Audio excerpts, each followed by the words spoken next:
All right, good afternoon, everyone. Welcome to the Public Safety and Administration Subcommittee of Appropriations. We have our public hearings today, and it looks like we have 5 agencies that we're going to hear from.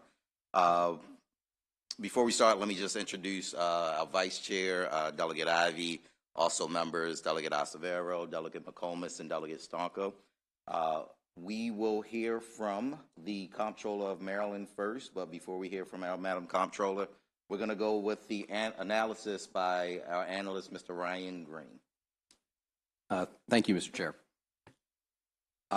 The fiscal 2024 budget decreases by $10 million, or 5%, to $192.2 million for the Comptroller of Maryland.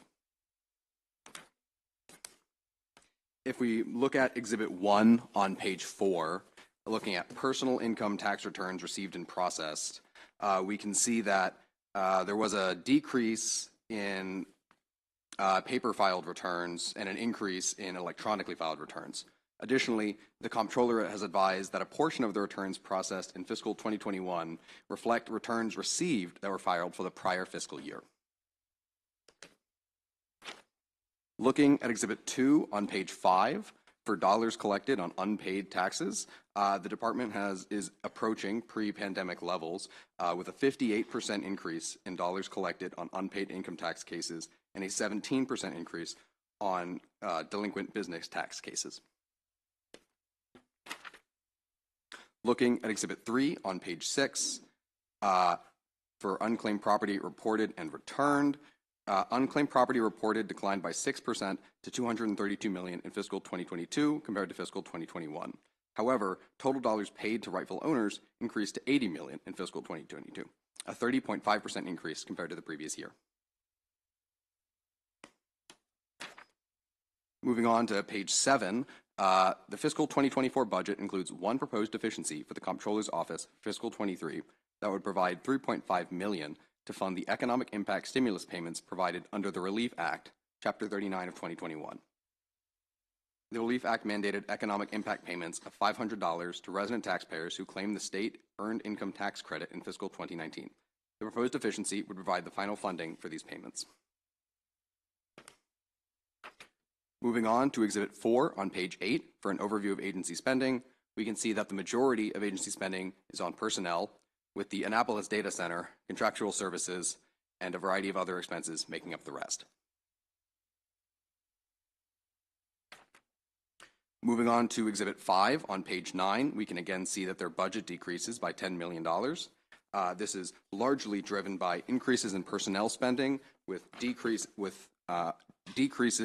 in IT spending, specifically the integrated tax system, which will be discussed in issue 2 of this analysis.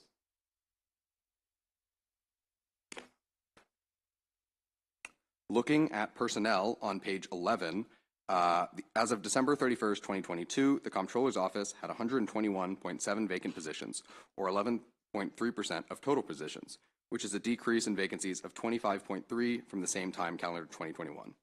Even with the reduction in the number of vacant positions, the Comptroller's Office still has more than double the number of positions needed to meet the budgeted turnover level. The Comptroller should comment on whether it is experiencing issues filling vacancies and what efforts it is currently undertaking to improve recruitment and retention.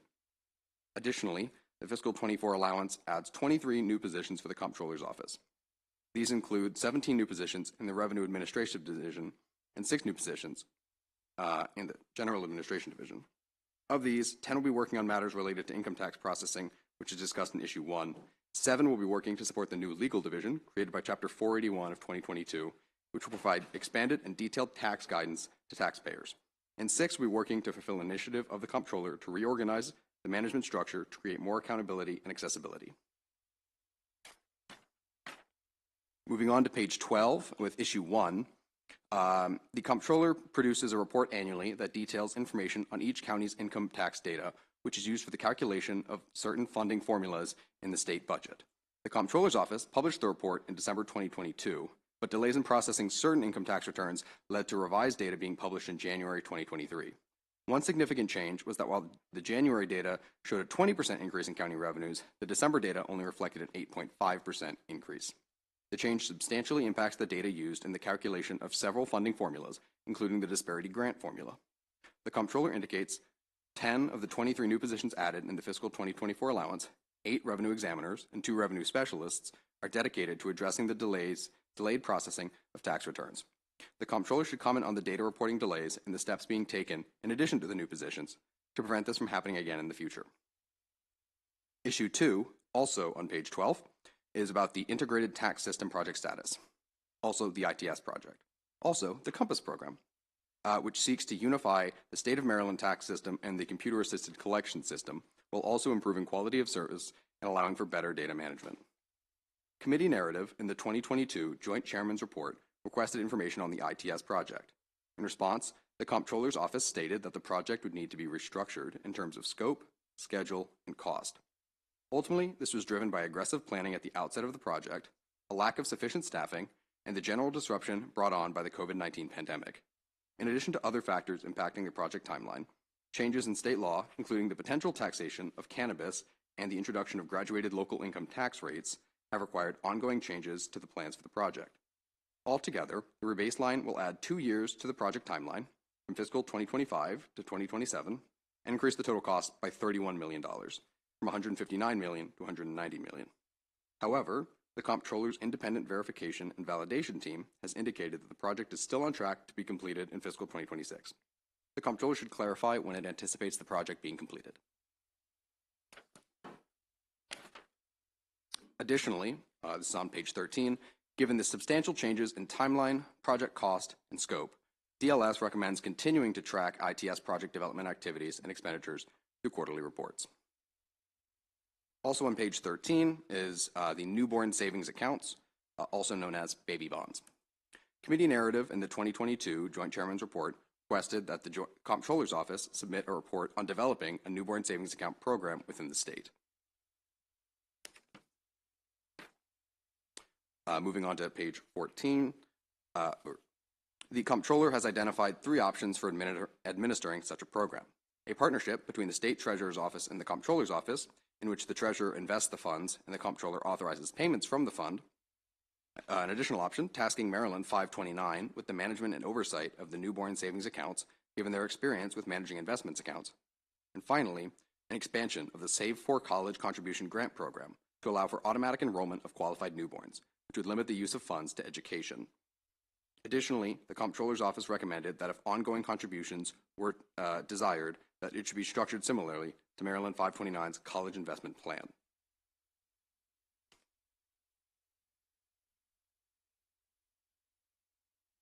On page 15, there's a discussion of participation within the program, and the Comptroller has indicated that automatic enrollment using Medicaid information would be the best way to maximize participation, which is consistent with programs developed in other jurisdictions.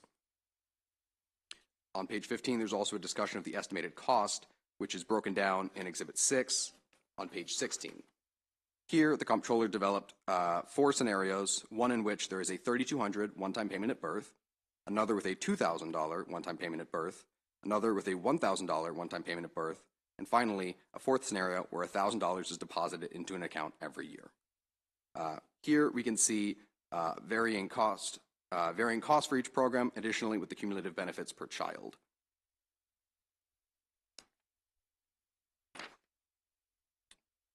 The final pages of the report include the specific wording for our recommended actions, as well as appendices related to the Comptroller's Office. Thank you. Thank you, Mr. Green. Are there any questions for the analyst? All right, seeing none, thank you for a thorough analysis. We'll now turn to the Comptroller. And so, Madam Comptroller, if you want to come up and bring whoever you want with you, just make sure they introduce themselves when they get up to speak. It's always good to see you. It's different to see you on the other side of the table. I know, it's exciting to be in the Baltimore City delegation room. It's been a little while, right. But it's great to be here. Thank you so much, Mr. Chair, Mr. Vice Chair, members of the subcommittee. And I, of course, want to also thank our awesome analyst. I have with me, you want to introduce yourselves here? Good afternoon. Good afternoon, Mr. Chair, members of the committee. I'm Brianna Matthews-Brown, Chief of Staff for the Comptroller. Good afternoon, Andy Schaffel, Chief Deputy Comptroller. I know many of you from my time as the Chief Economist for the state prior. So it is great to be here with you all today, and I appreciate Mr. Green, our budget analyst, for his work. And I'm sure in coming years we'll have more chance and opportunities to work together, so thank you for everything. I was just here a few weeks ago, so I don't want to go discussing the whole state of the agency, and so I'm not going to go into as much detail as I did then, but I do want to talk a little bit about the agency and also respond to the DLS comments just so you can get a full picture, because they're really good comments and they fit into a lot of the work that we're doing. So you do have a slide, a deck in front of you that you're welcome to look at as well. So as I said a couple of weeks ago, we have 3 key opportunities which are born out of the challenges that the agency is facing, right? We have challenges with staffing. I see that as an opportunity to improve the employee experience so that we can make sure that we're hiring and retaining people. We have challenges with IT. This is an opportunity to modernize the office and everything that we're doing. And we have challenges with thinking outside the box about how the work that we do really impacts Maryland families and communities. And so that offers us the opportunity to really reimagine our impact. I'm not going to represent all the testimony from a few weeks ago today, the need for improved salaries, the challenges with hiring and retention, the lack of good facilities. Although I will mention, since then I have learned that we have a bat colony in our attic, and employees have caught no fewer than 17 bats. And, although it's sort of hysterical, it's also a huge public health problem. And we are looking now at mandatory working at home for the folks who work on that floor until DGS can get somebody in to deal with the bat colony. So I offer this as sort of an example of the state of disrepair of the Treasury complex. And we are working with DGS. We've explained it to DLS that the present working conditions are not sustainable. And we're hopeful that work will be done imminently. And I want to express gratitude to DGS and to DLS for considering our requests and working with us in partnership to develop solutions to the challenges, some of which you'll see in the slide in front of you. I don't have a picture of a bat, but I have a picture of, our sinks, our radiators, mold, mildew, a huge air conditioning system that was put in sitting right next to a woman who is on the phone all day with taxpayers who need help, right? You have this huge machine next to you running while you're trying to take phone calls. It's not the best work environment, and I think we can do better. So I want to reemphasize that, though, that we now have an opportunity as I think as a government to strengthen this somewhat depleted agency, improve the quality of services that we provide to the public, and ensure timely implementation of your reforms, right, of the General Assembly's policy initiatives. So at its core, the Comptroller's Office is really a revenue-producing agency, right? We're responsible for every dollar in and every dollar out. And dollars invested in the agency are not only returned as revenue, right, but they're also a result in an improved taxpayer experience. They result in a better business climate, right, helping our small businesses grow and thrive here in Maryland. And they help us adapt to the quickly changing and ever more digital world of finance. And so when I say invest in the Comptroller's Office, I really mean that, right? When we only have 4 corporate auditors, that means millions of dollars are going unaccounted for, and we're not able to literally find money that is owed because we only have 4 people, right? Investing in staff means we have more people, and the return on investment is great because we can do the audits, we can do the investigations that need to be done to bring money in that then the General Assembly can invest in the blueprint, in our roads, in our transit, in our programs that are so necessary. So our office has more than 1,000 dedicated employees. We're divided into 15 divisions. And as Mr. Green said, we've done some reorganization so that there are clear lines of accountability of those divisions. We also have offices in Annapolis, in Baltimore, and then 11 regional field offices. We've divided the work of the Comptroller's Office among 4 deputy comptrollers and a soon-to-be hired CIO. We are interviewing right now. Those deputy comptrollers oversee divisions ranging from the Board of Public Works to unclaimed property, field enforcement, tax collection, compliance, you name it. The Comptroller's Office plays really many vital roles in the functions of Maryland's government and in the day-to-day lives of the people who live and who work here. Now, to respond to the comments from DLS, DLS asked us to comment first on whether we're experiencing issues filling vacancies and what efforts we're undertaking to improve our recruitment and retention. So, like any other, constituent-oriented agency, our people are our greatest asset, and necessarily my first priority in this testimony. When it comes to improving the employee experience, there are 3 key focuses among the Comptroller's employees that I have heard from having meetings with our union representatives, from employees around, and more. 1 is increased compensation. 2 is training and support, and 3 is the built environment, our physical spaces where people work, right? So with current commitments from recent interviewees, we now have 97 vacancies out of 1,083 PINs. That's down from 119 vacancies last July. So real progress. Given that DBM requires us to keep about 50 of them open, we're only at about 47, which is, I have to say, very impressive for an agency of our size. Still, we recognize that there's more to do. And in fact should be doing, so that we're filling PINs quickly to support our key agency priorities, and most importantly, to better serve taxpayers. So as part of this effort, we've begun a process to identify all PINs within the agency that's been vacant without any movement for 150 or more days. Absent a compelling justification for the delay and a well-articulated plan to fill the PIN immediately, we're going to be reallocating those PINs to address other agency priorities to make sure that we're hiring where we need.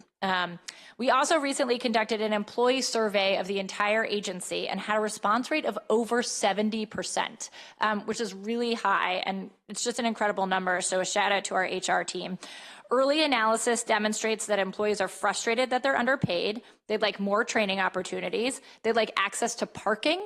I have to say, in Annapolis, it is a huge deal. And right now, this is something I didn't know as a legislator, but there are required ratios through DGS. DGS cannot offer us more parking spots because of these required ratios that they keep. And this is a huge issue for many employees who need to drive to work because there isn't great public transit in Annapolis and other places.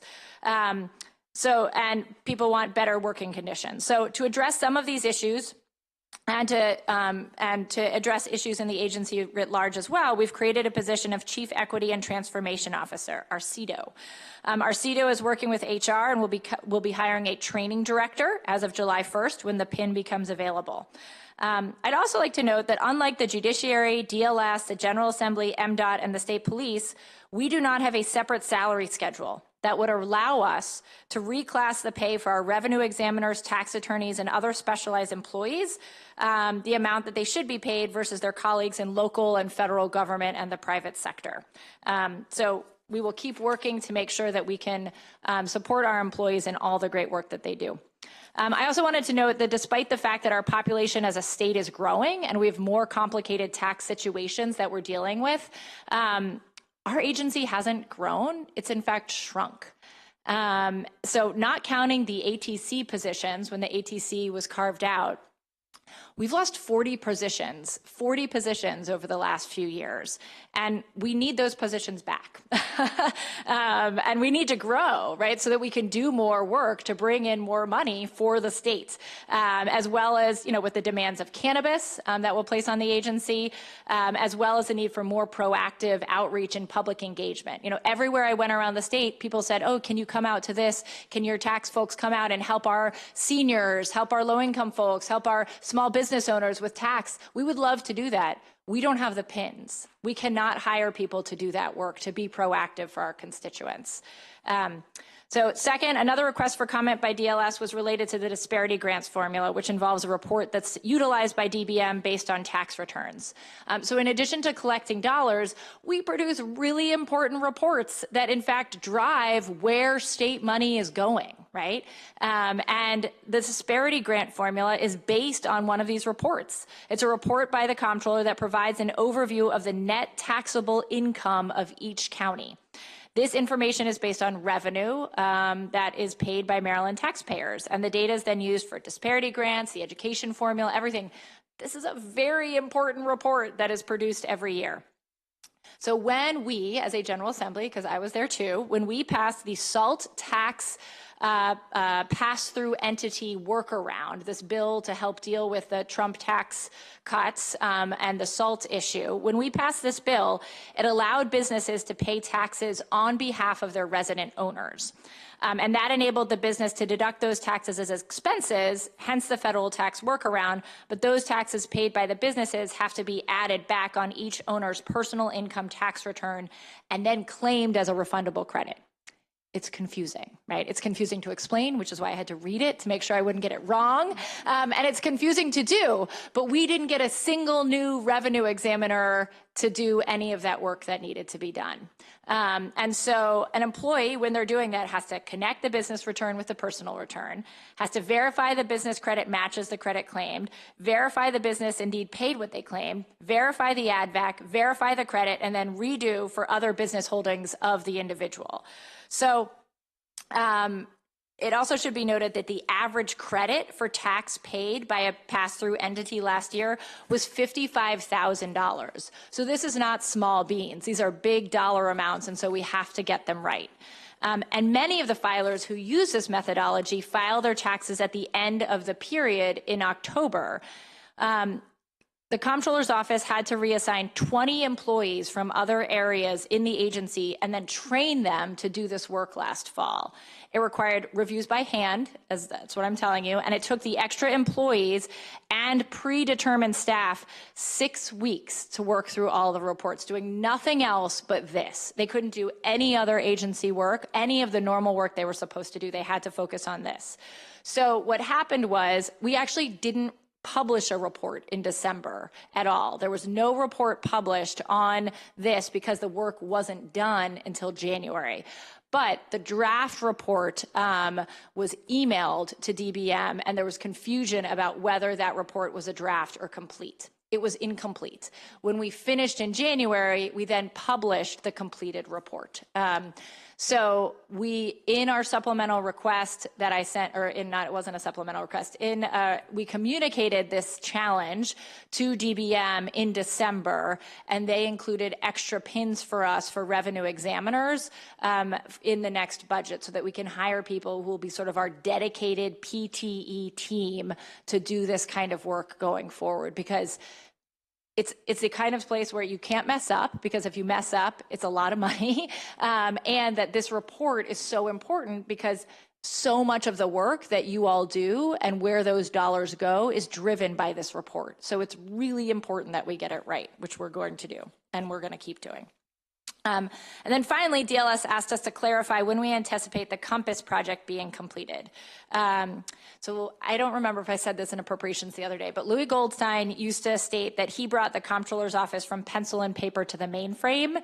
So now it is my job to bring us from the mainframe to the cloud.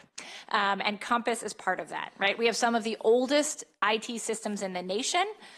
We do not have a CIO right now in the Comptroller's Office. Like I said, we are hiring one. And because of these old systems, though, someone said, oh, we have the oldest system. And I said, then at some point, we will have the newest system because we are actively working to do this. So a core function of the agency is revenue collection, and it's really hindered by aging technology infrastructure. Our current system, which is called SMART, which is sort of ironic, is very old and is DOS-based. It's neither nimble nor user-friendly. The agency contracted in 2019 to bring in a company named RSI to bring a new integrated tax system. The contract was mismanaged, poorly conceived, and hasn't met any of its original target dates. The team needed to ensure that the process undertaken by the comptroller staff could be translated so that the developers could integrate them into a new system was never fully assembled. And in order to meet the original target date sent, we would need an additional 75 skilled revenue staff to translate processes into new code. I don't think that's going to happen. So I'm working with our Chief Deputy Comptroller to realign our timeline to one that is achievable and enforceable. The additional time on the contract will require additional funding, as our analyst noted. We do believe, however, that the product at the other end of this delay will be excellent and will make it easier to cut down the number of taxpayer service staff needed because of the ease of access, so those staff can do other things. It will also make sure that we have a new online portal for taxpayers, so they'll be able to do their tax and license transactions online with the expert help of our employees. This online portal is vital to understanding the value of the new system, because it will enable taxpayers to interact through a secure web application with the functionality they've come to expect from other private sector models, right? When you go to the bank, and you're online with your bank, and you want to view your payment history, your balances, you want to update your info or set up payment plans, you'll be able to do all of that online in a secure space, which you can't right now. So thank you for those comments. I just wanted to close with a couple tax facts. So tax season opened in January and tax returns are due on April 18th. To date, we've had 507,887 tax returns filed. That represents about 17% of total tax returns we expect to get. I can break it down for you by county, but I won't go through all of that. I know you have a lot to do today. But so far, I will tell you, Allegheny is winning. They are the highest, and Montgomery County is losing. They are the lowest. So these numbers track with prior year trends. However, as the more affluent jurisdictions tend to lag behind those where taxpayers file as early as possible to receive their refund check. I also want to remind all of you that we have a large number of people who are continuing to file paper returns. This is challenging for the agency for many reasons. It's not very secure. And I also want to note, and I thank you, Mr. Green, for commenting on this, DLS in its noted that paper tax returns fell by 32%, while electronic tax returns were up by 5%. That was really only because because of the extension from April to July, people didn't have to file till July. And so because of how things were counted, basically as a percentage, the real by tax year instead of by fiscal year, because tax year is, January, not by fiscal year, as a percentage of total filings, electronic has increased from approximately 89% to 91%, while paper filings have decreased from 11% to 9%. So it's good that they're going in the right direction, but it's sort of stagnant, and we should in future years think about, and we are interested in thinking about how we can do pilot programs to target some of those paper filers, sending them letters, sending them emails, calling them to encourage them to do online filing. And then finally, I gave you one other report that I think is worth a look. I don't have it in front of me to hold it up. One of you had it to hold up. But it's a really interesting analysis of where our money comes from. Here it is. Sorry, it's on the last page. It's this. The purpose of this report is to clearly present a sorted tabulation of who pays Maryland's income tax. And I think the report helps the reader understand the tax base and can help you make informed judgments regarding policy. This is just a snapshot. So a taxpayer might be in the bottom 25% one year and hopefully improve to the middle the next. But as you can see, there are 280 households in that top 0.01% who are responsible for a very large percentage of the income tax that we bring in. And the income tax is the highest, it's one of our greatest sources of income in Maryland. And so it means that those 280 households are really, really disproportionately represented in the revenue that we're bringing in as a state. Andy and I, or anybody, are happy to answer questions about this chart, but I do think that it's I think it's fascinating, but also important for all of us to understand where our income taxes are coming from. So with that, I will rest, and we're happy to take any questions. Thank you, Mr. Chair. Thank you, Madam Comptroller, and thank you and your team for all the work that you're doing. I see you've hit the ground running already, as I would expect you to do, especially when it comes to staffing. I know while some agencies are still struggling with staffing, it looks like you have been able to at least do a little bit more in terms of getting your staffing up. And, I know you got more work to do. But I do have one question about the sort of complicated tax thing that you were talking about earlier, which I'm definitely not an expert on. But would the Compass system help with that, or is that not part of would be able to help. I mean, we have a couple other things that we're working on too. Andy can talk a little bit about where that'll come from. Yeah. It should help make a lot of the matching of the comptroller mentioned all the things that need to be matched up. It should make that part quicker. But I think we have a decision to make as to whether or not we still want to review each one, because as the comptroller noted, it's $55,000. Right. So if we just let those go through, you know, that's we could send a lot of wrong money out the door, which we don't want to do. So I think there will always be a significant manual effort, but we can improve it. Yep. We're also looking at. Yes, yeah, and so in the meantime, we've been funded in the budget from the governor so far for RPA's robotic process automation, because that should be able to work with our antiquated system and our data warehouse and make some decisions on behalf of those employees. So we are ameliorating until Compass comes live too. It's an idea right now. It's a concept. We hope it'll prove out, but we think that with the PINs should enable us to process in time to continue to support the budget process and those funding strategies that are built into the code. Yep. So maybe next time when you come before us next year, might have a different strategy all set up, all in place, and That's ready right. to go. That's right. Best laid plans. Thank you. Vice Chair Ivey. Thank you. Thank you, Mr. Chairman. And Comptroller, it's a pleasure to see you. Thanks. Yeah, not so much a huge question. We were talking before we started this meeting today, and some of us were expecting you to ask for a new building, an entirely new facility. But these $12 million in deferred maintenance, if we were to be able to get this through in this year's budget, you'd be able to stay in that building for some time? Or? Yeah, so thank you for bringing that up. We had a very productive meeting with DGS a couple weeks ago, which we'll be following up with them. So as you probably know, our Treasury building is slated for a gut renovation. And it was moved back from FY, I think, 25 to FY 28, which basically means never in my view, because you can just keep pushing something back 5 years.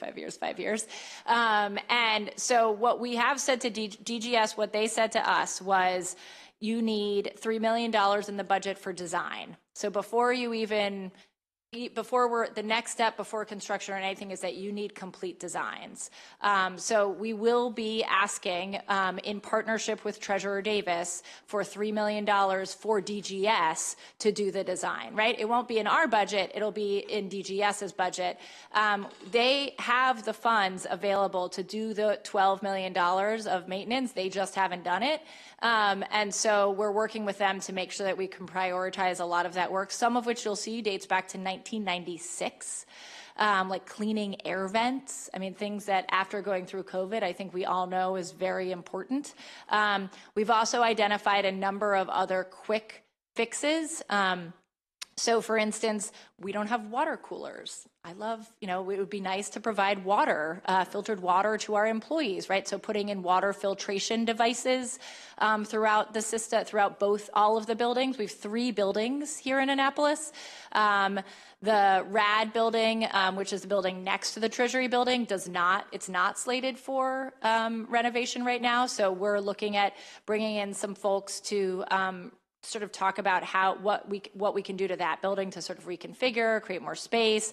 I would love to not have people on the 4th floor at all, so we didn't have to deal with bats, and we didn't have to deal with those huge air conditioning vents you saw in that picture. There's no men's room on the 4th floor. The attic was never meant to have people in it. It is an attic, and yet we are very full. And so we're trying to think about what do we need to do moving forward for space, whether that's hoteling, so that some people come in, some don't.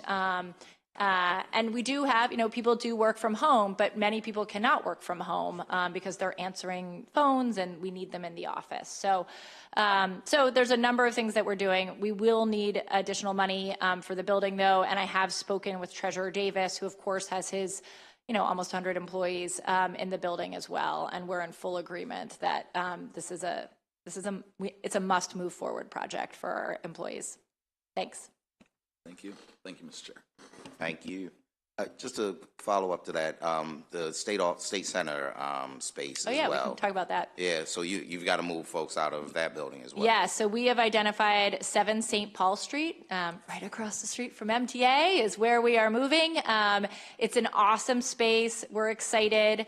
We really need to move by January of next year, before the next tax season. We cannot be moving in the middle of tax season. Right.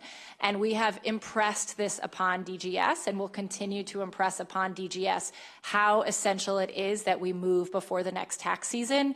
We are doing everything. We have a point person in our office. I've done the walkthrough. We're doing everything we can to move this as long as expediently as possible.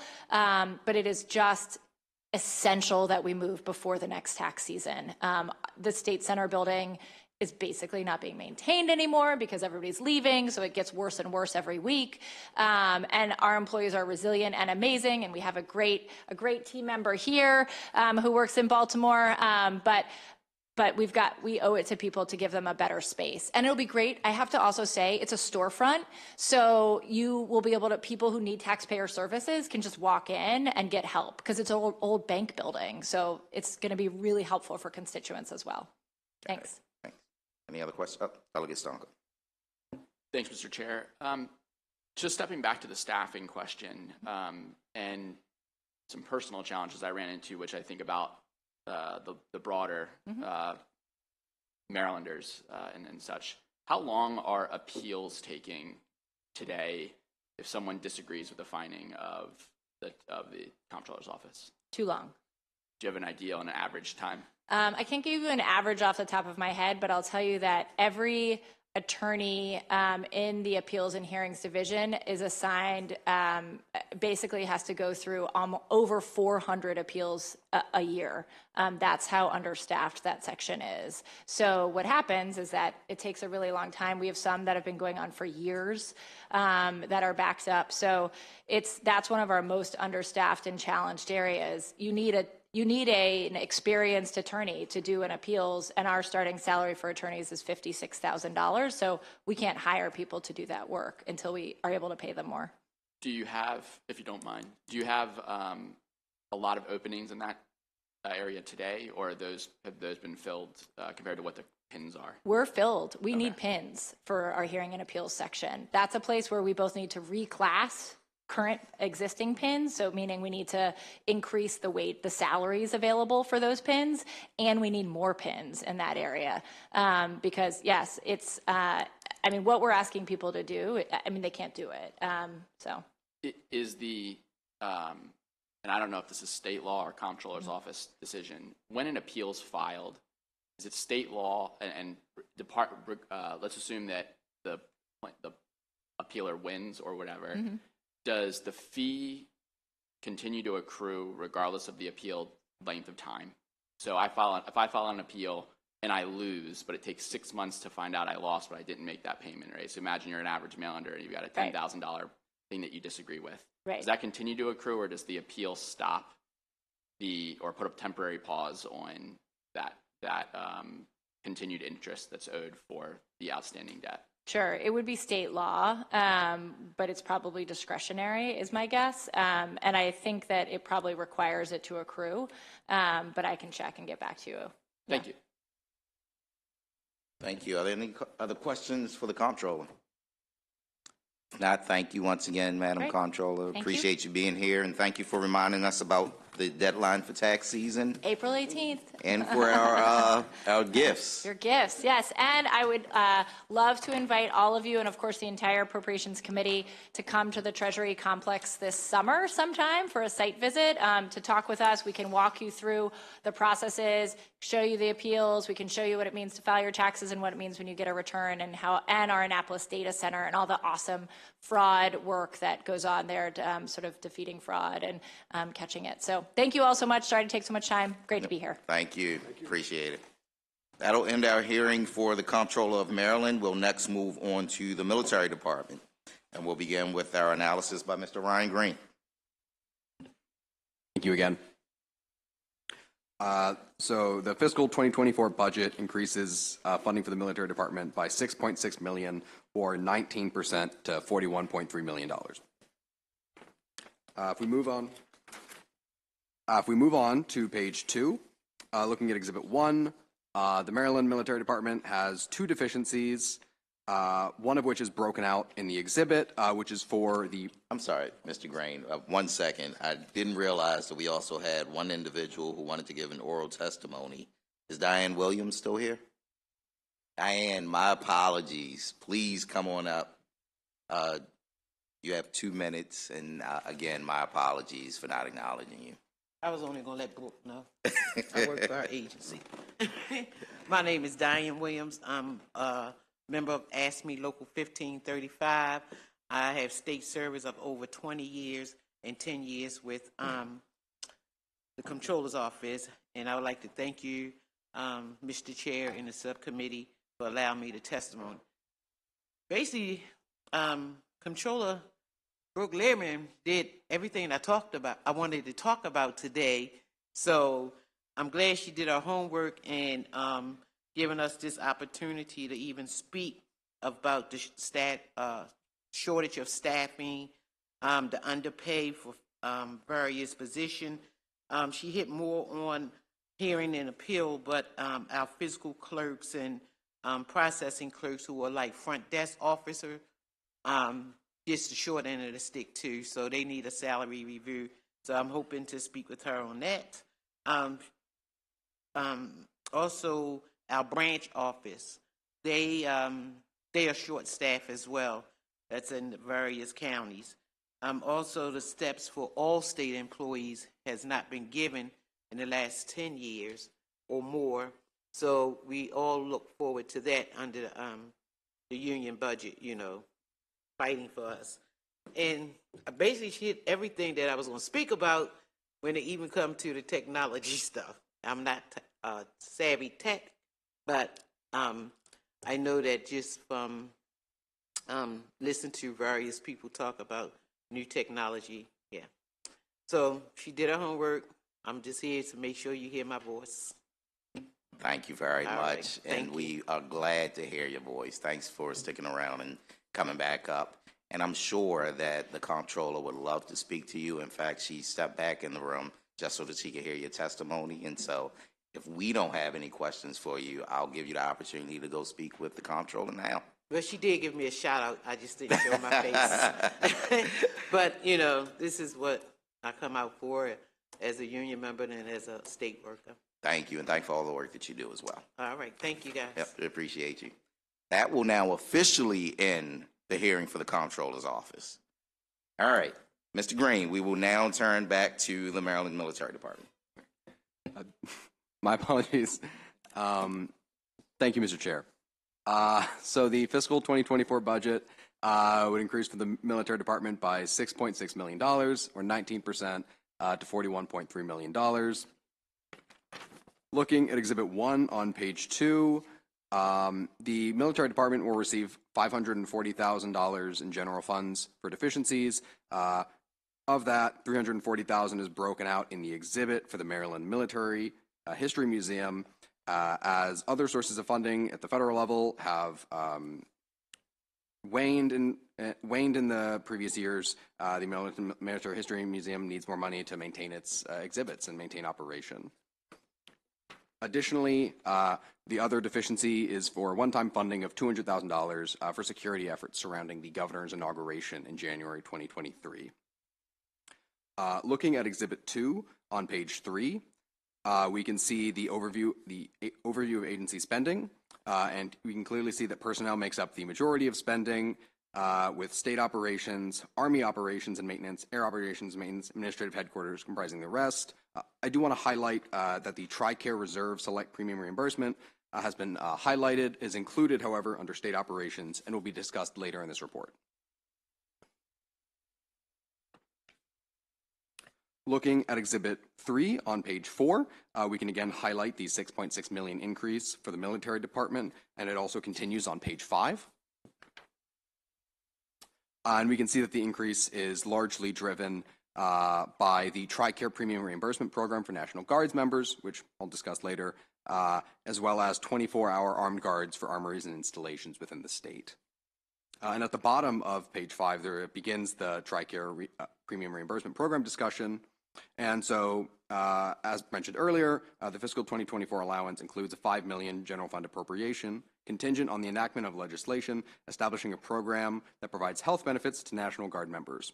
House Bill 553 and Senate Bill 554 are administration bills that propose the establishment of a program to provide members of the Maryland National Guard and their families who are eligible for TRICARE Reserve Select to receive health and dental care at no cost.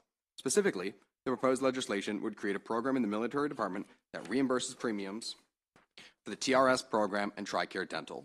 The program would reimburse in full the submitted premium payments. It does not cover those, however, on active duty or those covered under the Transitional Assistance Management Program or participants who are eligible for or enrolled in the Federal Employee Health Benefits Program. Looking at Exhibit 4 on page 6, we have provided estimates, courtesy of the Maryland Military Department, for the costs for the premiums for beneficiaries, which would be reimbursed by the program. The department should comment on how it would fund any fiscal 2024 costs that exceed the appropriation for the program.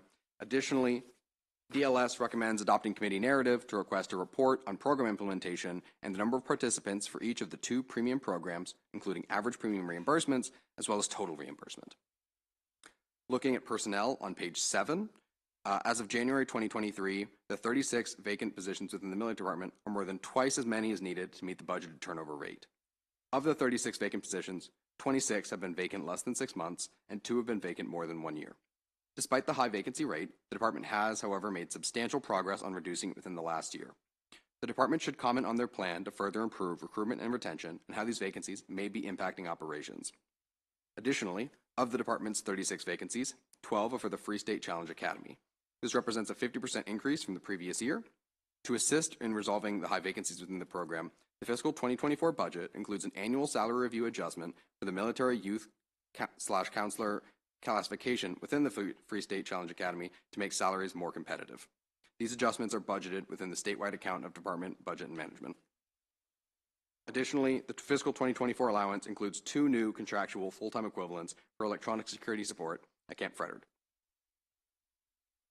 Moving on to page 8, for the key observations, the functional status of National Guard facilities, Exhibit 5, shows that Army National Guard facility readiness has seemingly stagnated. The fiscal 2024 allowance includes $1.2 million split between general and federal funds for contracts and grants for Army National Guard facility maintenance. The department has expressed concerns about its ability to support the number of facilities currently under its control. And the department should comment on how the funding provided in the fiscal 2024 allowance will be used to improve the fully functional status of its facilities. Looking at Exhibit 6 on page 9, for key observation 2, National Guard troop strength has surpassed department goals and has increased since the previous year. Additionally, at the bottom of page 9, issue 3 begins that the Free State Challenge Academy struggles to meet its goals. And so the Free State Challenge Academy is a 22-week residential program that is followed by a 12-month post-residential intervention phase for 16 to 8-year-olds who have dropped out of high school or are at risk of dropping out. Committee narrative in the 2022 Joint Chairman's Report requested that the military department submit a report detailing progress on the FCA renovation projects. In response to this, the department described its efforts, which the department referred to as the Phase 1 renovations, such as converting 4-person rooms into open bays, renovating the HVAC system, renovating the restrooms on every floor, new LED lighting, new doors, and replacing insulation on the 3rd floor where necessary. However, the department also has identified projects that are not completed, such as Phase 2 renovations. The military department is currently working with their federal partner to get a federal contribution of up to 75% of the Phase 2 renovation costs. The department should comment on the status of these renovations and the anticipated timeline for completion. Additionally, if we look at Exhibit 7 on page 11, we can look at the Free State Challenge Academy performance, and we can see that there's been a considerable drop since the last classes in 2020. The GED pass rate is down to 40.6%, and only 45% of students consider additional schooling opportunities. These declines in performance are largely attributable to the COVID-19 pandemic. The department should comment on how it expects upcoming classes to perform and how it is addressing pandemic-related learning losses. The final pages in my report conclude the exact wording for our recommended actions, as well as various appendices. Thank you, Mr. Chair. Thank you, Mr. Green. Are there any questions for our analysts? Seeing none, thank you very much for another thorough analysis With that, we will now bring up the Major General, Major General Timothy Gowan. Thanks for being here. Please bring up anyone else that you want to bring up, and they can introduce themselves as well. Sure. Good afternoon, Mr. Chairman. I'm the Adjutant General, Major General Tim Gowan. I've got with me my Chief of Staff, Nate Crum, and our Legislative Liaison, Catherine Kelly. We've got a lot of other folks in the back, and they can help answer some of your specific questions as well. So good afternoon, Chairman Bridges and members of the committee. I appreciate this opportunity to update the committee on the activities of the department and to respond to issues raised and recommendations contained in the operating budget analysis prepared by the Department of Legislative Services Analyst Ryan Green. Thank you, Mr. Green, for your hard work. And as I said, I'm joined here by several of my staff members of the Maryland Military Department. General Flash is not here, it's not listed there, but Nate Crum is here, Catherine Kelly is here, as already mentioned, John Chirikowski, the Director of Installations, Ms. Kanan, the Director of Finance, Nick Pindell, the Director of Human Resources, Keith Dickerson, our Director of the Free State Challenge Academy, and Kelly Hammond, our Fiscal Services Administrator. Mr. Chairman, members of the committee, as you're aware, members of the Maryland Military Department are called upon to serve and protect our communities, our state, and our nation. We are successful by making the most of the talent within our organization. We dedicated to being inclusive and diverse, maximizing the skills and experience of our leaders and members at all levels. We are proud of our team and continue to focus on building an exemplary, diverse team. Our highlights of our accomplishments include the Maryland National Guard continued support of multiple overseas, national, and local contingency operations to include our personnel having served in ongoing operations in areas such as Afghanistan, Estonia, Bosnia and Herzegovina, Kosovo, and the Horn of Africa. The Maryland National Guard has supported COVID-19 testing sites and continued to help vaccinate underserved communities across Maryland. The Maryland National Guard has provided support in the aftermath of the flooding of Maryland's Eastern Shore and as precaution for potential impacts from heavy snowfall in Central Maryland and the Eastern Shore. Maryland National Guard has provided flyovers for various sporting events, as well as providing other aviation support for contingency operation missions in the National Capital Region. The Maryland National Guard counter-drug program supported state and federal law enforcement agencies in seizures of illegal drugs, weapons, vehicles, and other equipment valued at over nearly $72 million. The Maryland National Guard Honor Guard has provided honors for 2,132 military funerals, and the Maryland Defense Force managed COVID-19 testing at in-processing of the Maryland National Guard Free State Challenge Academy, established an American Hospital Safety Institute, started training and certifying people in basic first aid, CPR, and high-performance CPR, and provided professional development courses for both enlisted personnel and officers. Mr. Chairman, we've addressed all the different issues that were brought up by the analyst. Would you like, we can summarize if you want. I don't think you want me to read out all the responses word for word. No, we actually have the responses Okay. as well, so thank you for sending that to us. I'll just start with just a simple question. Yes, sir. You know, it's just around the FCA, the Free State Challenge Academy, which is a great academy. And, you know, just looking at the numbers in terms of the folks that are within the academy and their passing rates. You know, a lot of that is, of course, attributed to COVID-19 and, you know, learning loss that happened because of COVID and the pandemic. But also, do you have, I guess, staffing challenges with that as well? And can you talk a little bit about how you plan on addressing those staffing challenges? We do. I'll broadly say that the Free State Challenges program is something that we're very proud of in the Maryland National Guard. We put a lot of energy and a lot of even our own personal time into the program. And we've done a lot, the state has done a lot to support it and going after different funding revenues to support, improve our facilities and things like that. So, as I said, I've got Nate Crum here. He's going to give you more of a broad answer, but Mr. Dickerson here is here as well, the director, and he can give you some of the specific stuff. So I'll turn it over to Mr. Crum to give you a broader answer. Yep. So, first of all, thank you, Mr. Chairman, for the opportunity to speak. Members of the committee, I'm Nate Crum, Chief of Staff.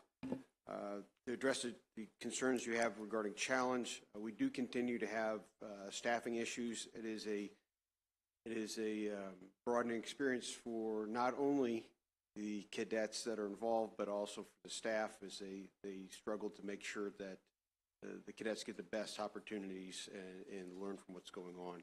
There is a considerable burnout rate as the staff give it their all. So we have done a number of things recently to improve the possibilities for staff retention. Significantly, we have been able to change a number of contract positions to merit PIM positions.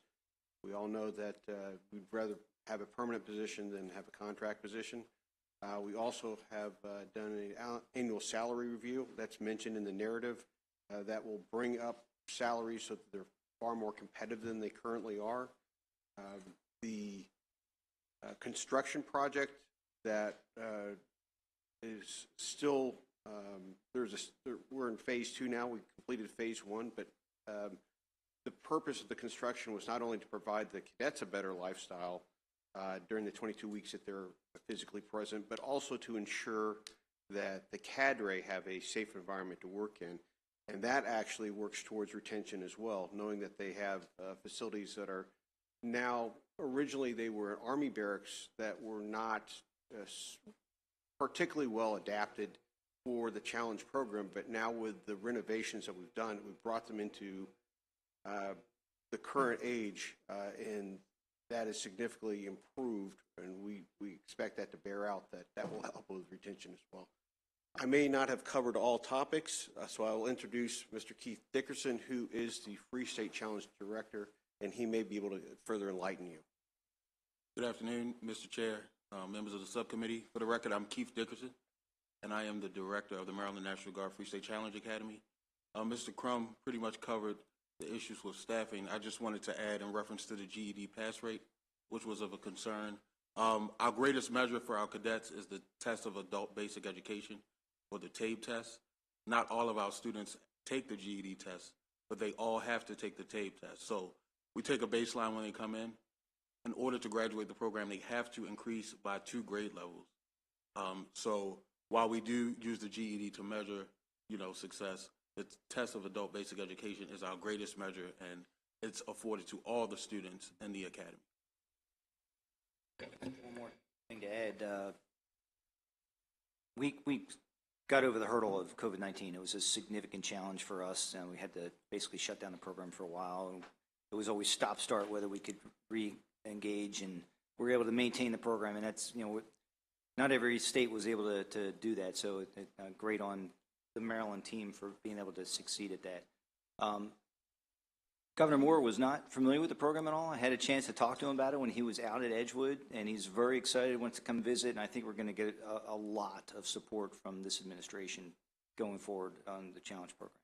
Good. No, I think it's a great program, and it's something that we've got some new members of the committee who aren't as familiar with it as well, and it's maybe something that we actually may come visit as a committee as well. So I appreciate the work that you're doing with the Free State Challenge program. If I can just add one more thing about the Free State Challenge program that made me feel good. The program was originally, way back in the beginning, started as kind of a recruiting effort. That's why it's under the National Guard. And for a while in graduations, we really hadn't seen a whole lot of interest in going on to the military. And the last time that I spoke at the graduation ceremony, I asked the cadets how many of them actually intended to join the military, and as a nation that answer would be like 9%, and about, help me out here, it was close to 50% of them wanted to join one service or another, and some of the Maryland National Guard. So that's great. It really makes, as the Adjutant General, makes me feel pretty good too. Of course it does. Yep. Right?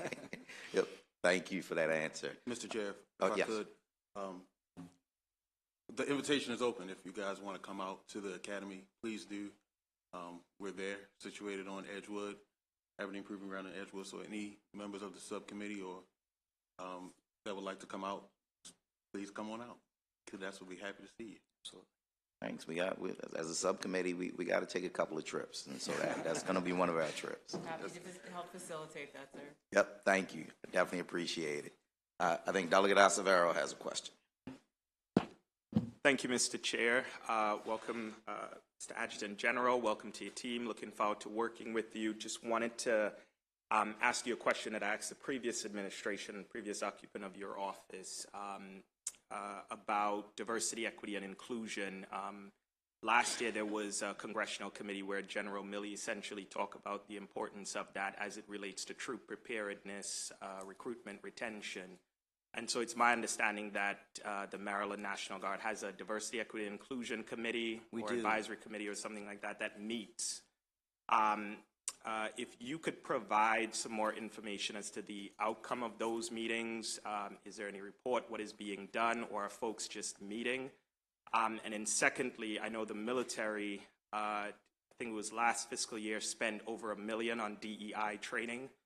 And I'm curious as to what percentage of your budget or the money that we'll be voting to allocate to your department will you be dedicating towards DEI training so that troops are ready, but we're also doing as much as we can to ensure that we understand the diversity within our ranks. Absolutely. We strive to create an organization that matches the community that we serve. And we're pretty successful at that. We're one of the more successful, one of the more diverse National Guards in the country for sure. Still have a ways to go. The problem that we have oftentimes is keeping that diverse structure at the higher levels. And it's not for lack of trying a lot of times. It's just that some of the different folks just get out early and go on with other parts of their life. And it's difficult to stay in the National Guard at those higher levels. So that's something that I've taken on as a personal challenge. We do meet. We have stood up in the last year a Maryland National Guard-wide Diversity, Equity, and Inclusion Council, and there had been one at the Army level and one at the Air Force level, and now we have one at the entire Maryland National Guard, and we do create reports. I'll get one of those to you. I think we just officially, it was in the works all last year, and I think about mid-year or so we actually slap the table and the committee is formed, so we owe you a report. And I don't know if do you know numbers for DEI breakouts from our budget? We'll get them. We'll get that to you. Yeah, I'd appreciate those numbers as to like what your department specifically is spending on DEI training. You're talking about both federal and state. When you say federal and state, what are you talking? Well, 95% of our budget is federal. Right. So yeah, if you could provide both, I'd appreciate that. The other thing, just wanted to come back to my question. You mentioned that the DI committee or advisory committee produces reports, yes. Right? What happens after those reports are done, and of the reports that have been published thus far, and I haven't seen any, so I'm interested in seeing that if someone could follow up with me. Of those reports, what does the department do implementation-wise?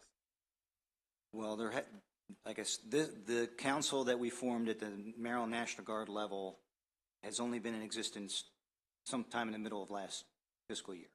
So that first report, I mean, there would be findings and actions to satisfy those. But what we do going forward with that, I'll get you an answer for that too. I mean, of course, we satisfy we go after the deficiencies and.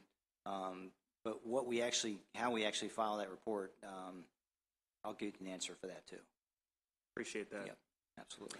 And then also, lastly, we would appreciate a tour of the FCA. So thank you for offering that. Yes, sir.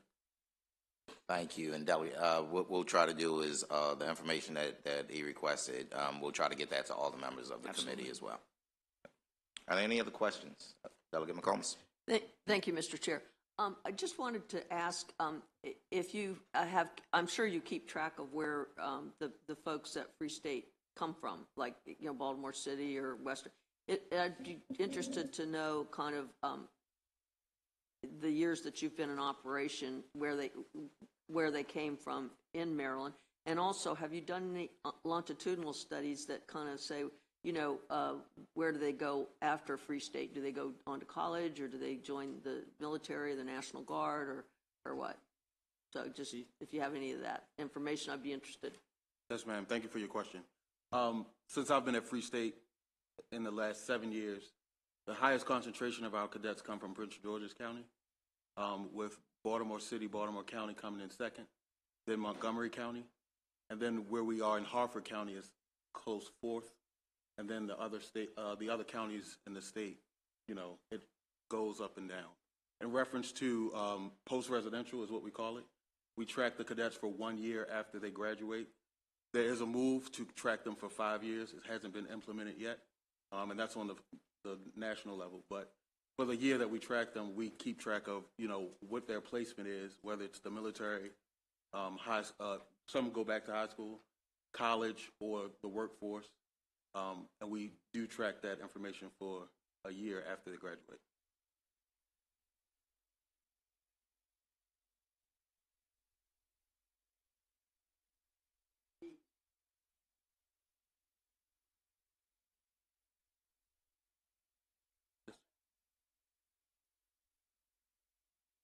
Yes, ma'am. Thank you. Thank you, Delegate. Any other questions? Thank you all for being here. Definitely appreciate you, and thank you for your responses. Appreciate it. Thank you. Have a good day. So that will end the hearing officially for the Maryland Military Department. We do not have any witnesses to testify. We'll now move on to the Department of Information Technology. And we'll begin with the analysis by Patrick Frank. Whenever you're ready, Mr. Frank.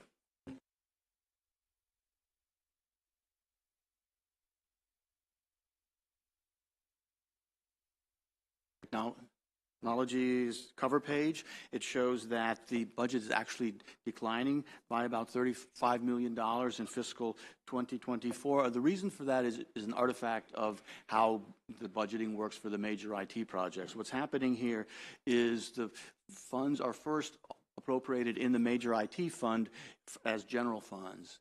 Then, as they become ready for agencies to use in their major IT projects, they're transferred as reimbursable funds to the agencies. And so what you see here is there's about $46 million in 2024 in these reimbursable funds that are using that is not in 2023, that's not in 2024. And so if you take that out, you essentially have a $10 million increase, which is a more normal compared to what you might expect for this agency. And we'll talk about these issues in more detail later. I'll move on to page 5 now. And this is in the MFR section, and the first MFR indicator has to do with cybersecurity. As you can see here, these are some 4, I think, key areas in which our cybersecurity efforts are measured. The first one on this list is in the orange. That has to do with the employees that are compliant with the cybersecurity training. As you can see, that number is a little bit lower. I mean, the concern here is something called social engineering, where phishing is an example of that, where somebody essentially tries to trick a person into getting the information that they need. And so this is our attempt. There is something being done, which I'll talk about later, to address these, which numbers should be a little better. The second area which we've struggled with in recent years has been the endpoint compliance with critical patches. They haven't come up as quickly as they could also. The next set of indicators is on page 7. It's Exhibit 2. What this shows, this is for the major IT program. That's the other big initiative that this agency has. And what you can see here is how many projects were behind, and that number has improved in recent years, but also the projects that are meeting objectives. In recent years, the state has moved to a different model for how to develop IT projects. It used to be what's called the waterfall. Now it's what's called Agile. The idea with Agile is you build components in 6-month bursts, and then you should have something every 6 months that you're working with and working on. And so the idea is if you have a mistake, you can correct it more quickly. Also, you get more information before the project is done, so it's not a situation where after 5 years of work you turn it on and cross your fingers and hope it works. And that's kind of what this is measuring here. How are these projects being built and adjusted? And that seems to be improving a little bit too in recent years. Third group is Exhibit 3 on page 8. Well, what I'll say here is these are some good workload indicators. What we have asked for last year, and I know the department is working on this, are some value indicators. This has to do with the agency services that the agencies are getting. And so the question is, are we providing them efficiently? And there is a study that they're working on right now, and I'm told that next year with the budget there should be some indicators of value to show how DoIT is doing in this area. Page 9, there is a $250,000 general fund deficiency appropriation. That is for one of the IT projects that's being moved from the vendor to that the state will be doing more of the work. That's also going to be discussed in issue number 4, some more details about that. These next series of charts on page 10, 11, and 12 are a good indication of what the agency does and how they're spending their money. The first one here is program spending, and it kind of shows what the big areas of operation for the Department of Information Technology are. As you can see, 40% of its budget is the major IT program that I had mentioned earlier. Another 20% of the budget is called infrastructure. That's like the network, telephone systems, things like that would be in that. Then there's application system management. That would be specific applications. The FMIS would be on that. Also, there's a GIS or Geographic Information System software that they would be supporting. 12% is the Secretary's Office overhead.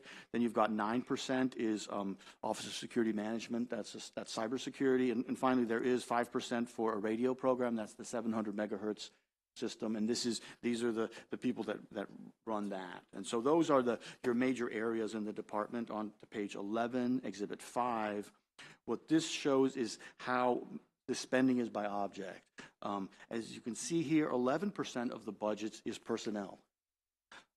And 82% of the budget is contracts. So this is really a contract management agency. Most of the work that's done is done by contract. It's, as such, there's employees, we like to think they're on top of it and managing it well, because it does take effort to manage all these contractors that they have. Finally, on what the agency looks like is Exhibit 6 on page 12. This shows how the agency is being funded. Largest share is for operations, and that's reimbursable funds for the infrastructure and the applications and things like that. The agency charges other state agencies for that. The major IT fund is funded through the general fund, which then the agency uses and then releases those funds as they become ready, and that they become reimbursable funds in this and other agencies' budgets. The next share is 17% is general funds for operation. This is for the overhead, but also there was a law change which we discussed in the first issue, in which in past years cybersecurity was funded through reimbursable funds. The concern that was raised, even though the budgetary advantage is then you can get special and federal funds from other agencies, and so you kind of you can get more bang for the buck, so to speak, on your budget. The concern that was raised, though, was that agencies then might be tempted to underuse cybersecurity services and not put as much effort into it. And so the idea was to move this into general funds so that the state is paying for this with the general fund, and agencies don't have to that it's not a question for those agencies anymore about how much they want to spend, but the state will provide that. And so that's why general funds are up quite a bit. The $7 million, 2% for the special funds in the major IT fund. What that has to do with is when this fund was initially set up, the question really becomes, what do you do when a project is done and there are some funds left? The answer that the state came up with is that the fund gets to keep those funds, but then the next question is, well, how can they use them? And what the decision was made 2 decades ago was that they could use them, but they would have to reappropriate them so that the General Assembly could see what projects these funds are going to be supporting, to give you another chance to review, because it's going to go to a new project, so that gives you the opportunity to review that new project, and that's what that is. Page 13, Exhibit 7, that's the standard where it goes chart. It provides the fund detail. I'll move through that quickly and go to page 14. I think what's interesting, Exhibit 8, there are 23 new positions in this budget. 20 of them are in the cybersecurity program. Also unique is, I've never seen this many done before, but there is a reason for this, and that all 20 are the exact same classification. I think the reason for that is in the legislation that was enacted, there's a study that's being done to see how to ramp up this cybersecurity program of this department. I think what they're doing is they need these positions. They're not entirely sure yet how they're going to use them. There's a report that will inform them, and my guess is that when the report comes out in December next January, we'll have a much clearer idea of exactly what's going on there. It seems reasonable considering that there's this new report coming out. You might as well wait for answers. Here's another interesting thing. Page 15, exhibit number 9. This is their vacancy rates. As you can see, in 2019 and 2020, they were almost a quarter of the positions were vacant.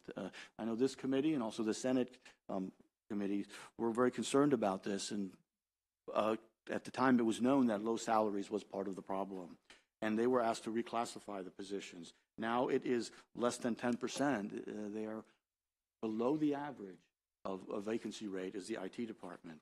And I think an indication of why that is on page 16 in exhibit number 10. What this does is I took the 2021 budget in January of that year, took a look at all of the positions and what grade they were. At least I think 14 was the lowest of the grades, and then all the way 26 is the highest grade that there is. At the time, the median grade, meaning half or more, half or less, was grade 18. Since then, there has been a substantial amount of reclassification, as they were asked to do, and now the median grade is grade 20. And as you can see here from the yellow bars that there are many more positions in the higher grades now.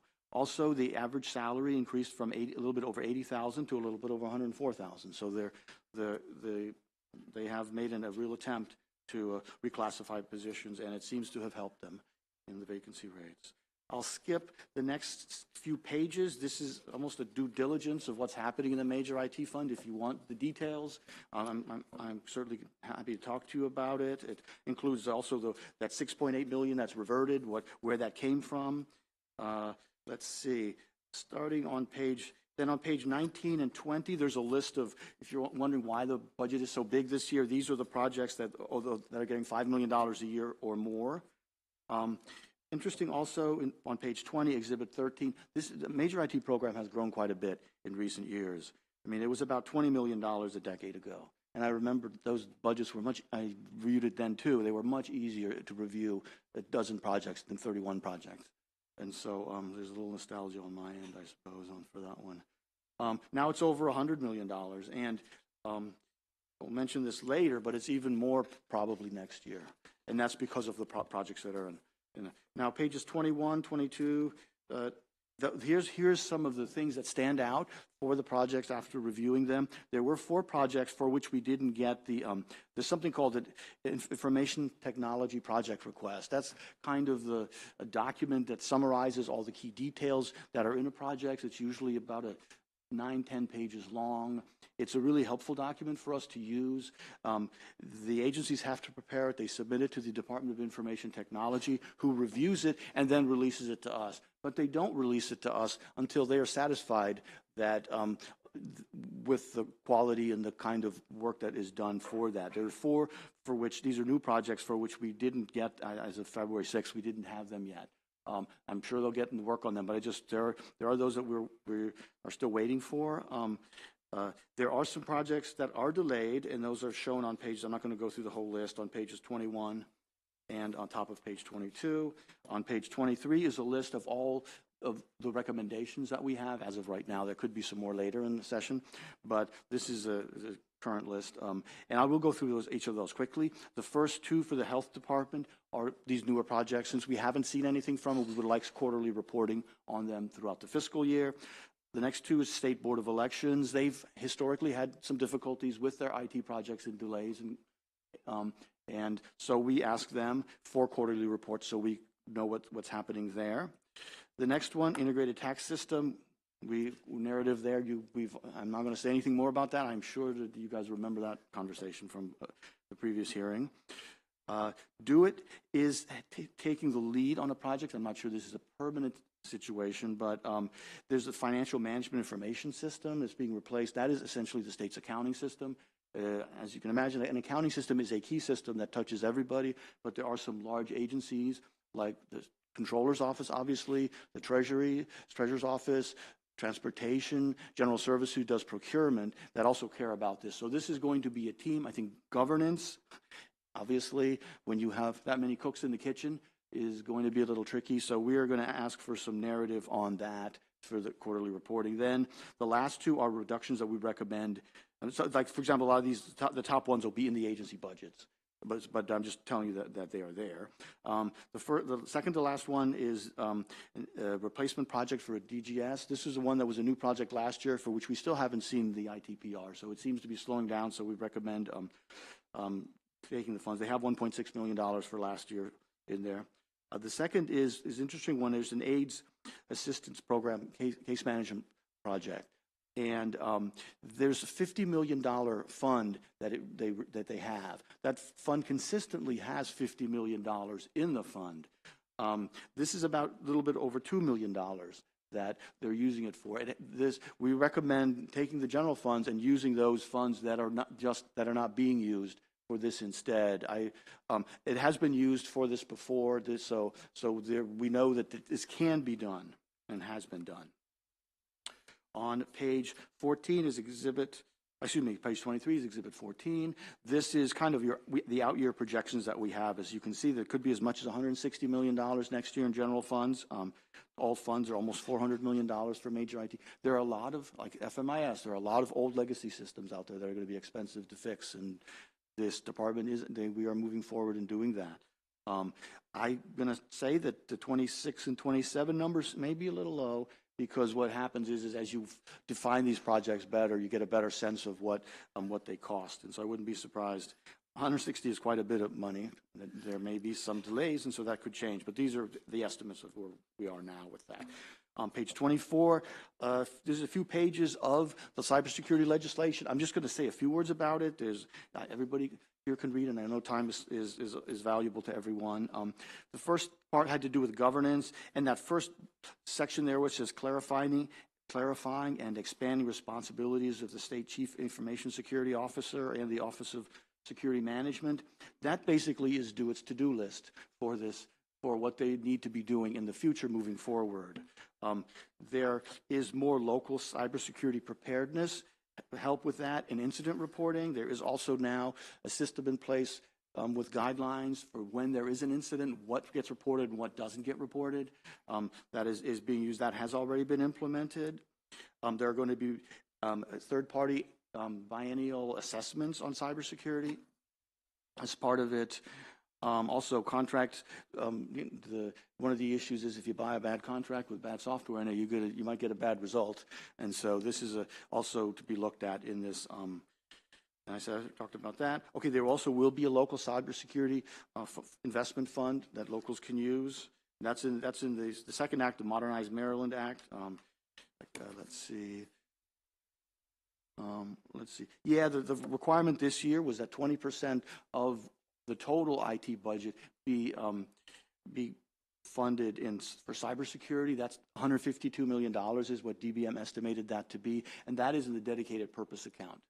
So that will be there, and it will be withdrawn as the funds are needed. And that will, for example, I've been told like the local fund will be funded through that. Let's see, information sharing is also part of this. Oh yeah, on page 27, interesting one. If you looked at audits 2 years ago, you would have seen cybersecurity findings. One of the concerns was that this was too good of a roadmap for people to see what systems are struggling with what kinds of issues. And so the law now is that these are redacted, and they'll look differently. Now, I used to, since 2015, I would read all of the audits, and I would have a scorecard. I wouldn't identify specific agencies, but I would identify specific problems and just say, this is getting better, this is not getting better. So that, I cannot do that anymore.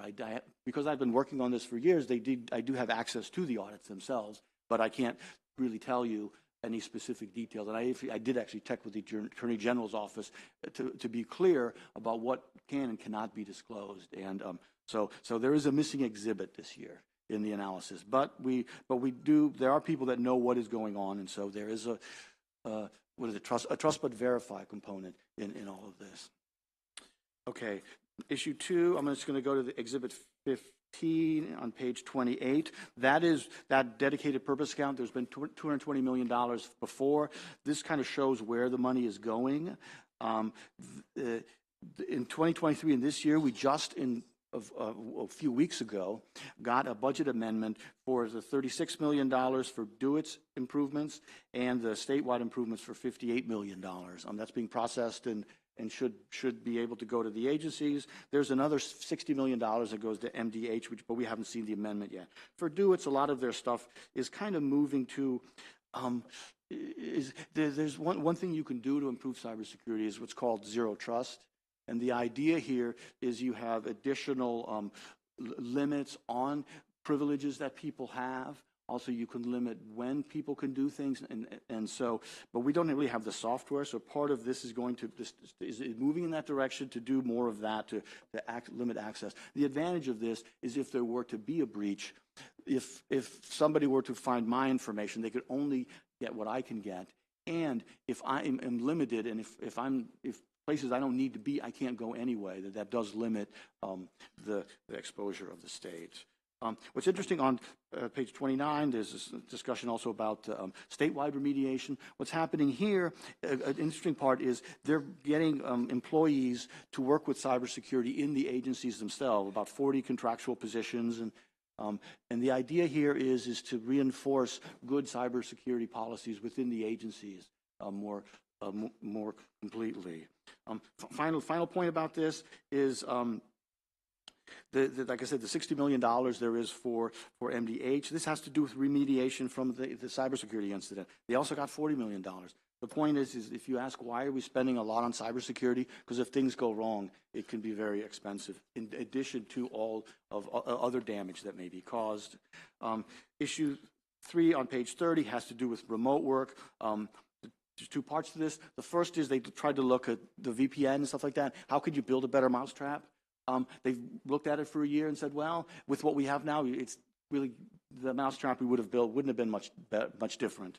The second part of this to move to zero trust is how can we catch mice better as the kind of a perspective.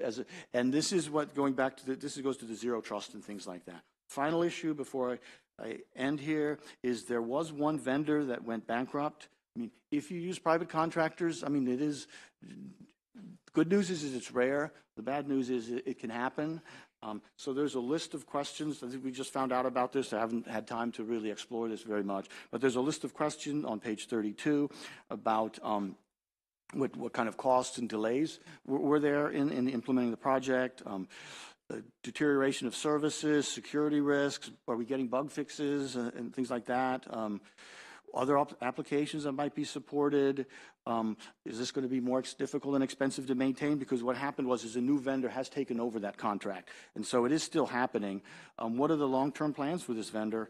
And what's the state doing to manage this kind of risk? Because it's a real risk. Just because it doesn't happen much doesn't mean it can't happen.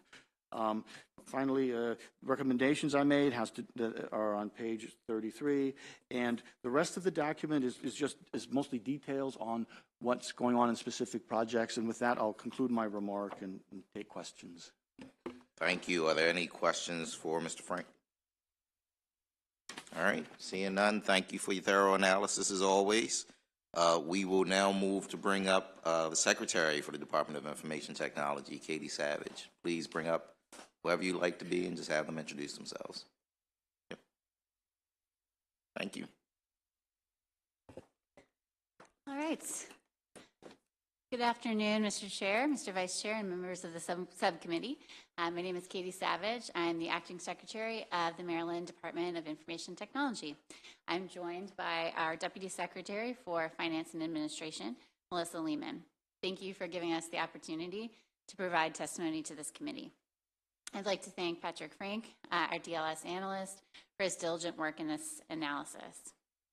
During the last year, DeWitt has been able to showcase its ability to support our sister agencies with efficient and effective internal IT operations, keep the state IT infrastructure secure, and roll out crucial technological solutions that focus on improving interactions between citizens, businesses, and their government. One of my and the Moore administration's main goals is to strengthen the state's cybersecurity posture while also solidifying its ability to manage and minimize the consequences of a cybersecurity incident. We have made great progress with the goal in the last year by simultaneously implementing many of the recommendations many of the requirements of the cybersecurity legislation that was passed in 2022, which include hiring a director of state cybersecurity and a director of local cybersecurity, establishing the Maryland Information Sharing and Analysis Center to support collective defense, creating the Maryland Local Cybersecurity Collaborative in an effort to support local governments, issuing cybersecurity incident reporting requirements for state and local governments, the implementation of governance, risk, and compliance module, as well as continue our great progress on the assessments and penetration testing of Maryland systems.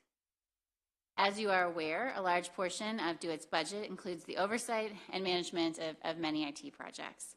This includes 59 projects, many of which include upgrading legacy IT systems so that state agencies can more effectively and more securely serve the citizens of Maryland. We expect this number of projects to continue to grow over the next few years to keep up with the evolving IT landscape. DO-IT is also continually trying to improve how we provide everyday, high quality and efficient IT services to our sister agencies while increasing transparency regarding the cost of those services. We are in the process of soliciting a contractor to perform a comparison of DO-IT IT service rates to industry benchmarks, as well as develop performance metrics to measure workload and efficiency related to DO-IT IT services. I'm extremely excited about the progress this team has made in the past year, and I look forward to tackling the work that our team has ahead of us to continually improve the state's overall IT environment. And I'm happy to answer any questions you may have. Thank you. Are there any questions? Sounds like this is going to be a quick hearing for you. Actually, let me just do one thing, though. Sure. That one-stop bankruptcy, I know you've given us written testimony on how you're going to move forward with that. Can you indulge just for a second and talk about that a little bit? Sure, and I'll do my best, and Melissa will back me up if I'm wrong, because it's early on the job. But I think it's the bankruptcy resulted in EY, Ernst & Young, absorbing the company, and so they are the primary vendor. Just from an IT perspective, I want to take a look at the contract. I always get nervous when vendors own the code, own the data, that type of thing. So it's high on my list to sort of look at what the contract looks like and how we might move out from that or renegotiate it, et cetera. If there's anything you would add. Got it. Thank you. Just another question that's probably not even related. Are you working on part of that Maryland broadband network at all? We're not, to my knowledge. Okay. Yeah, we're not, to my knowledge. Didn't think so. All right. Just wanted to make sure. No, and the last thing I'll add, Mr. Frank had mentioned that we're primarily working on, we're primarily a contract shop right now, and that is something I want to change. I'm just for awareness. I come from more of the digital services and innovation space, and so I do want us to do more than sort of contract. I want us to be a true partner with the agencies in developing their innovative solutions. So hopefully next year we'll have more to report out on that. Yeah, thank you. Seeing no other questions, thank you very much for being here. Appreciate you and your time. Thank you. Thanks. All right, that will end the hearing for the Department of Information Technology. We will now move on to Police and Correctional Training Commissions, and we will have the analysis by Mr. Jacob Cash. All right. Thank you, Mr. Chair. For the Police and Correctional Training Commissions, the overall budget allowance in fiscal 2023 is $11.7 million. This is only a change of about $300,000, and most of that change is due to a new rental contract in Baltimore City for in-service training. So as an overview, this includes the Correctional Training Commission as well as the Maryland Police Training and Standards Commission. These are two distinct and independent commissions that receive administrative guidance and a direction from the Police and Correctional Training Commissions. This is the smallest functioning unit within the Department of Public Safety and Correctional Services and only receives a very, very small portion of their overall budget. Something I'd like to point off to start with is that there was some cancellation of funds in fiscal 2022, and that feeds into the discussion about the Maryland Police Training and Standards Commission Fund. I'll go into that in a little bit, but Exhibit 1 on page 3 shows the overall agency spending, and that fund makes up $2 million of the overall allowance, or 17%. So obviously when that goes unspent, a large portion of this budget also goes unspent. Exhibit 2 is the where it goes chart, and as you can see here, there aren't that many changes. The rental costs are the largest change, and without reductions in personnel costs, that would have resulted in an even larger increase for the department, or for this unit of the department. Going straight into the personnel data section, vacancies are actually very close and in line with the budgeted turnover. It's currently at 8.5%. And Exhibit 3 on page 6 shows that that rate has fluctuated over the course of the fiscal year, but on average, they're in line with the budget. Moving to the key observation section on page 7, Exhibit 4 shows this police training fund that I mentioned at the outset. There's $2 million that are guaranteed in special court fees. This was established in 2019, and while that was the first year and they didn't have a chance to spend the money, that balance has been growing since it was established. In 2024, the balance is set to increase over $10 million, although the department has announced plans to spend $10.5 million on the learning management system replacement, which is a major IT project. It's been in planning since 2020, and the current plans are to finish that project by or during fiscal 2024. So some of the spending items for the MPTSC fund have been a water training tank replacement, a task analysis study for the way that they train certain positions, as well as several simulators, including a driver training simulator, as well as a police scenario simulator. If this project is continued to be delayed, the balance will continue to grow, and that's something that DLS wants to see spent while it is gaining interest, and that is beneficial for the overall balance. We'd like to see these resources be put to good use. So we are asking the department to comment on their uses of that fund. The second key observation is regarding classroom utilization. Those rates in 2022, if you look at Exhibit 5 on page 9, reduced by a substantial margin, but I would point out that in 2021, there was a backlog of entrance level training academies that caused the 2020 numbers to appear deflated and the 2021 numbers to appear inflated. On Exhibit 6, you can see the training room utilization rates over the Public Safety Education and Training Center, which is located in Sykesville, and it's the primary location that PCTC utilizes.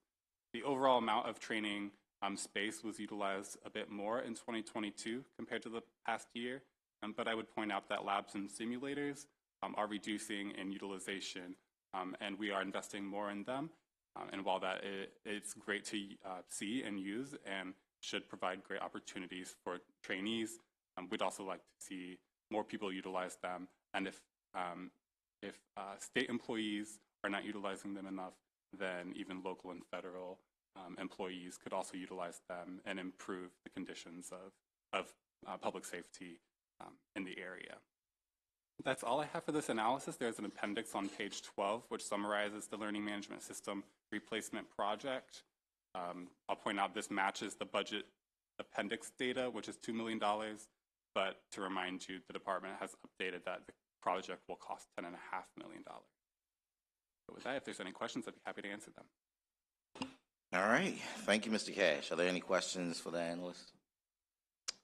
Seeing none, thank you very much for your analysis. We will now bring up, as still acting Secretary Scruggs? Still acting. We got to get you as Secretary Scruggs. Right. I said by the time you come back, we'll be calling you secretary, and I guess I just didn't stick to that. Huh?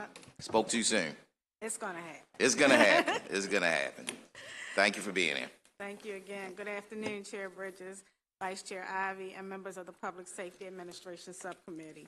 For the record, again, my name is Carolyn J. Scruggs, and I'm the Acting Secretary of the Maryland Department of Public Safety and Correctional Services. With me today is Naja Roberts, the Department's Chief Financial Officer, Christina Lentz, the Acting Deputy Secretary of Administration, and Annie Harvey, Acting Deputy Secretary of Operations, who are also available for any questions. I'm also joined here beside me with Executive Director Al Liebno, who oversees the operations of the Public Safety Education and Training Center, to include the Certification Unit and Police and Correctional Training Standards Commission, and Executive Director of Police Training and Standards Commission, Wayne Silver. In my capacity as the Secretary, I am the Chair of the Correctional Training Commission. While the commissions are a quasi-independent department, the department shares staff and supports each other's commission with finance, procurement, human resources, and IT. The department, as well as both commissions, appreciate the ongoing collaboration with the Department of Legislative Services, and we appreciate Mr. Cash's hard work. With regard to the analysis, there was one issue that DLS asked us to comment on, which is to expand on our vision and plans to extend MPTSC fund resources and enhance police training programs, as well as address the delays and cost increases for the learning management system. To be clear, statutorily, it is up to the members of the commission to determine how to spend these funds. Executive Directors Liebno and Silver are here to answer questions about that fund. However, before I turn this over, I would like to say the department agrees with the recommended actions, which is to concur with the governor's allowance. At this point, I'd like to turn it over to Mr. Liebno. Good afternoon, Chair Bridges and Vice Chair Ivy and members of the committee. Thank you, Secretary Scruggs, for those introductions. As stated in the analysis, the Police Training and Standards Commission has utilized the MSPTC fund to enhance police training in accordance with several legislative mandates implemented in the previous 2 years. In FY23, funds were used to support training that was conducted for the newly established administrative charging committees, which is still going on. We're not done that training yet. In addition, a significant amount of the fund, if not all of the remaining fund, will be utilized for implementation and subsequent maintenance of the new learning management system. Although it appears the fund has been underutilized, procurements for the 2 largest expenditures of the fund are in the final stages of approval, and the funds are expected to be incurred in FY23. The driver training simulator, which will cost approximately $500,000, and the department expects to have that award before the Board of Public Works in either April or May of this year. Moreover, the department anticipates presenting recommended LMS award to the Board of Public Works in May 23 of this year. As stated earlier, the LMS procurement is likely to consume the majority, if not all, of the current fund balance.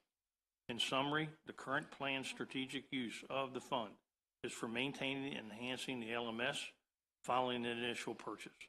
The fund will also continue to be utilized to enhance training initiatives for the various administrative charging committees across Maryland and expand and enhance numerous police training programs related to use of force, de-escalation, community engagement, and specialized assignments. And finally, it is projected the fund will also provide the opportunity to purchase additional virtual training simulator systems. This is a virtual environment training simulator. The purchase of these systems will expand training opportunities by increasing the availability of training regionally throughout the Maryland as well as in Sykesville.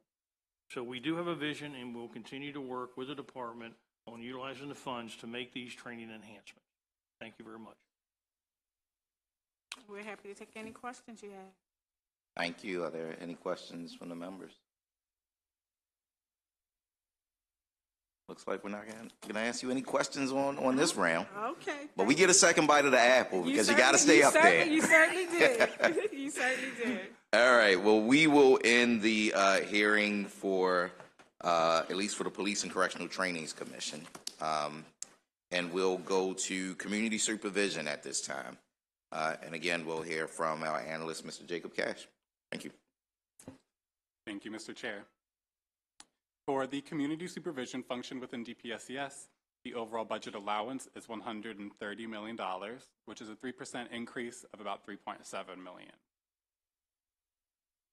So starting right off again with the fiscal, starting with fiscal 2023, there is a proposed deficiency, which is increasing the base hiring step for parole and probation agents. You remember the entry-level parole and probation agents have had the highest level of vacancies of community supervision agents, and that's something the department's been trying to improve their ability to hire those. So $4.3 million was added in 2023. That's being annualized into the future budgets, and that's causing some of that budget increase. There was also a budget increase of $1.3 million in general funds for 2023. That's being added as a deficiency because revenues from the DDMP fund were not enough to support the program. This has been the case in recent years, but those funds were not included in the 2023 allowance, so this is backfilling that. We are asking DPSCS to comment on DDMP collections because the monthly fee assessed was increased through the BRFA of 2020, but we haven't seen revenues increased since then, so it's something for them to comment on what is driving collection rates, what are the types of exemptions and number of exemptions that are leading to lower collections than expected, and any other changes that could improve or increase the amount of collections for this program, since it is meant to be a specially funded program and not receive general funds. Moving to page 3, Exhibit 1 displays an overview of the agency spending, and the vast majority, almost 90% of this budget is personnel expenses. I'll also point out in that purple section, there is a broken out display of some of the community supervision services that are provided for directly and indirectly to supervisees.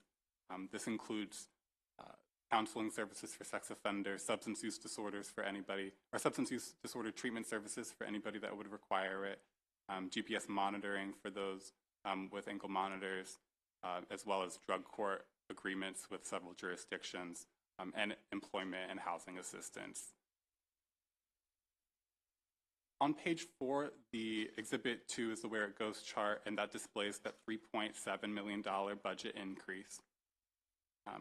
$2 million of that increase is actually in health insurance costs, so it has little to do with the department's overall budget, but more so to do with the market of health insurance at this moment. There's also about $2.5 million being added to annualize both those fiscal 2023 step increases that I mentioned, as well as the 4.5% cost of living adjustment, which is being provided to all state employees. There is also, I'll mention in this Where It Goes chart, minus $323,000, which was funding in the dedicated purpose account specifically to support DPP's efforts to review supervisees involved in homicides or non-fatal shootings. The department has so far let us know that none of these funds have been needed as existing resources were sufficient to ensure that those regulations were followed. And there is a reduction in turnover, which increases the expectancy by 1 percentage point. If you look at page 5 in the personnel data section, you can see that it actually could increase more to meet vacancies, which are at 16.5%. So there is the ability, if this division doesn't fill vacancies, to have a salary surplus. On page 6, Exhibit 3 shows the specifically vacancies for community supervision agents, and these have been on the increase. In 2019, there were 12%, and in 2020, it was 13%, 14% in 2021, and now it's at 17%. This has been on the increase, and it's a concern. And while there has been a slight improvement in hirings in December and November of 2022, we are still hoping to see these vacancies reduced and for those salary increases to have a positive effect. Moving on to the key observation section, beginning on page 7, there is an exhibit for showing the total number of community supervision cases that they supervise during the year. The criminal cases are stacked on top of each other, and there are also DDMP cases that are monitored by DDMP monitors. This shows just a snapshot at the end of the fiscal year, while the criminal supervision cases are all cases during the year. I'll point out that a reversal in trends actually occurred in 2022, where probation cases increased by 3.8%. That's related to court processing speed and the fact that courts are placing people on probation more now, but it's still something that the division hasn't experienced in over a decade, and it drives some caseload ratio information that I'll go over right now. On page 8, the second key observation is referencing caseload ratios for DPP. Exhibit 5 shows the case outcomes by region, and the caseload ratio is in the purple line. You can see that the Capital Region and the West Region have the highest caseload ratios on average, and while the West Region had the most violations of probation, the Capital Region had the most unsatisfactory cases.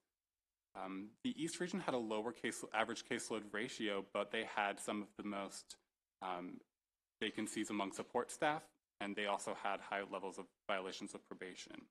The Baltimore Region had the lowest caseload ratio, and they also have some of the best vacancy rates among support staff.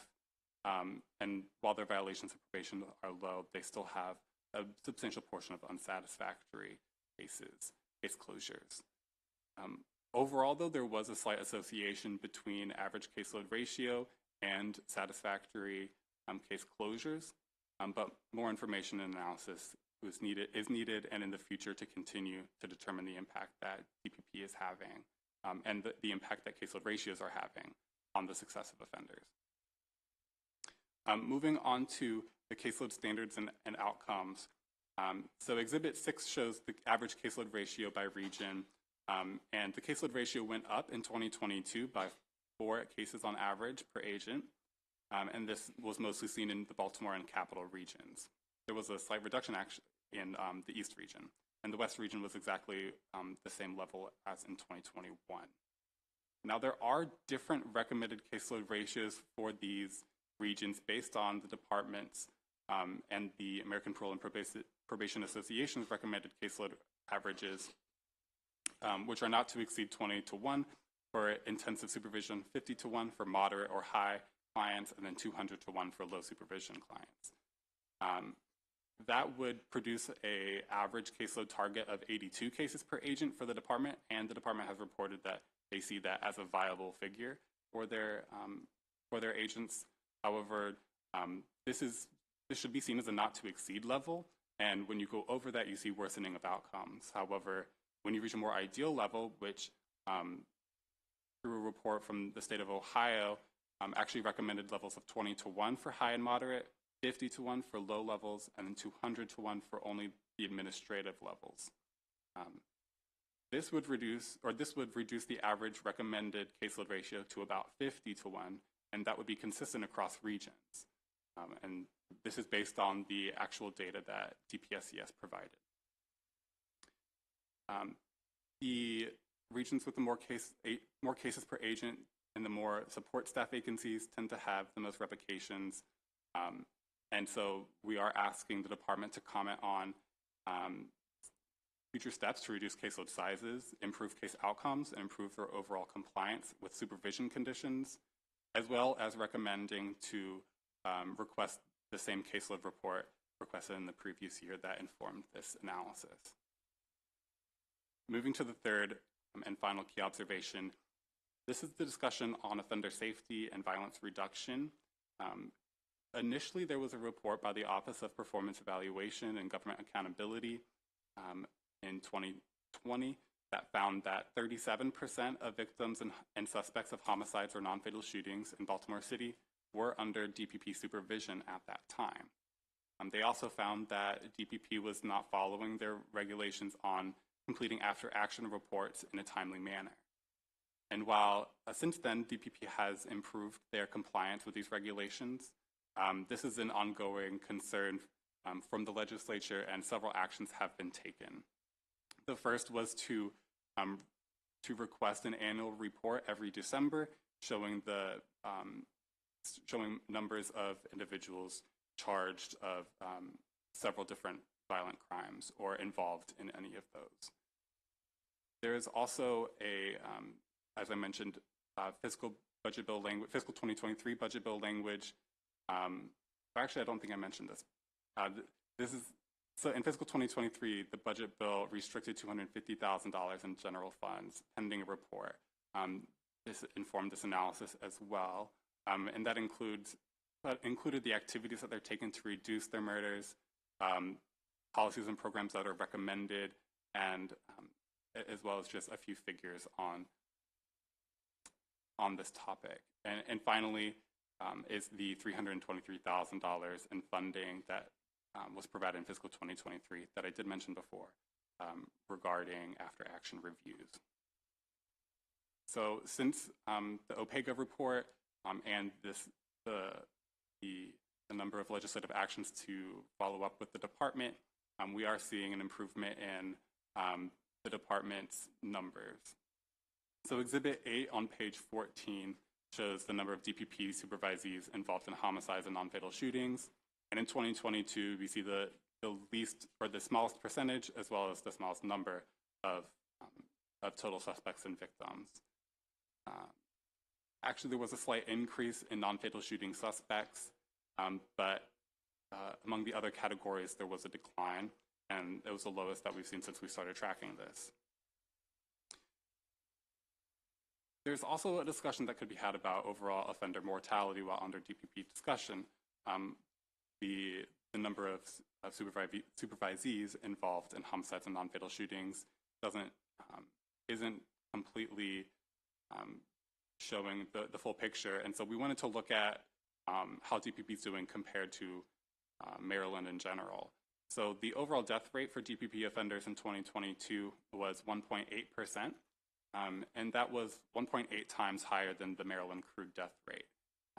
The number of overdose deaths was 141. The number of homicide deaths was 83, but those percentages were actually lower than the Maryland crude rate for overdoses and homicides.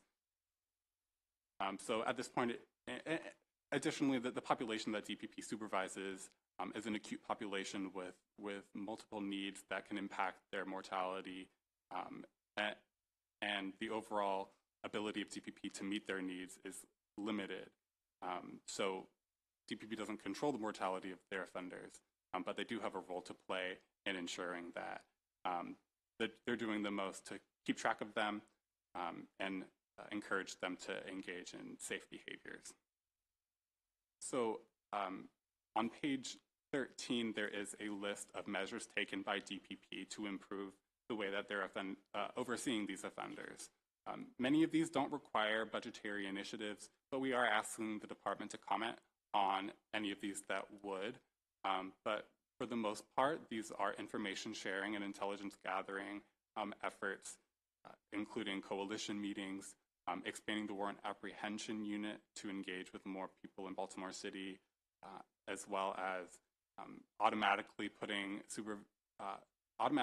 offenders in the highest supervision level who had new gun charges but were not violated for their probation by the sentencing authority. Additionally, starting on page 13 and continuing on to page 14, there is a list of budgetary initiatives, which includes a mobile pilot program that would allow DPP agents to more easily access necessary information in the community, as well as a community correction training module, which is meant to help those classifying supervisees better based on their overall risk, and a violence reduction training for all DPP supervisees. Some of this money is found elsewhere in the department, but overall there's $675,000 for these initiatives.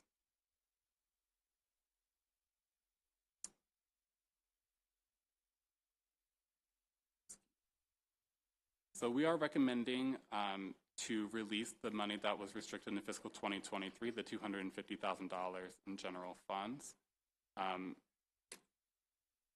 And we are recommending to request a caseload report in the Joint Chairman's report. There is an appendix on page 17 which summarizes the previously submitted reports, but that concludes my presentation. And if there's any questions, I would be more than happy to answer any of them. Thank you. Are there any questions for the analyst? Nope. Delegate McComas. This should be a quick question. I was just wondering who the warrant apprehension unit is. Is it the Maryland State Police or? The Warrant Apprehension Unit is a special operations unit within DPSES. The reporting structure previously was under DPP, parole and probation, but it has now been moved to the Intelligence and Investigative Division within their overall administration. Within public safety? Within public safety, yes. So these are public safety employees, and some of those positions have been increased this year in relation to the increase. They're essentially just being asked to serve more warrants on different types of people than they previously would have. Are they specifically trained? Because I know like when there was the interception for the serving people with that own taxes, and things like that. Right.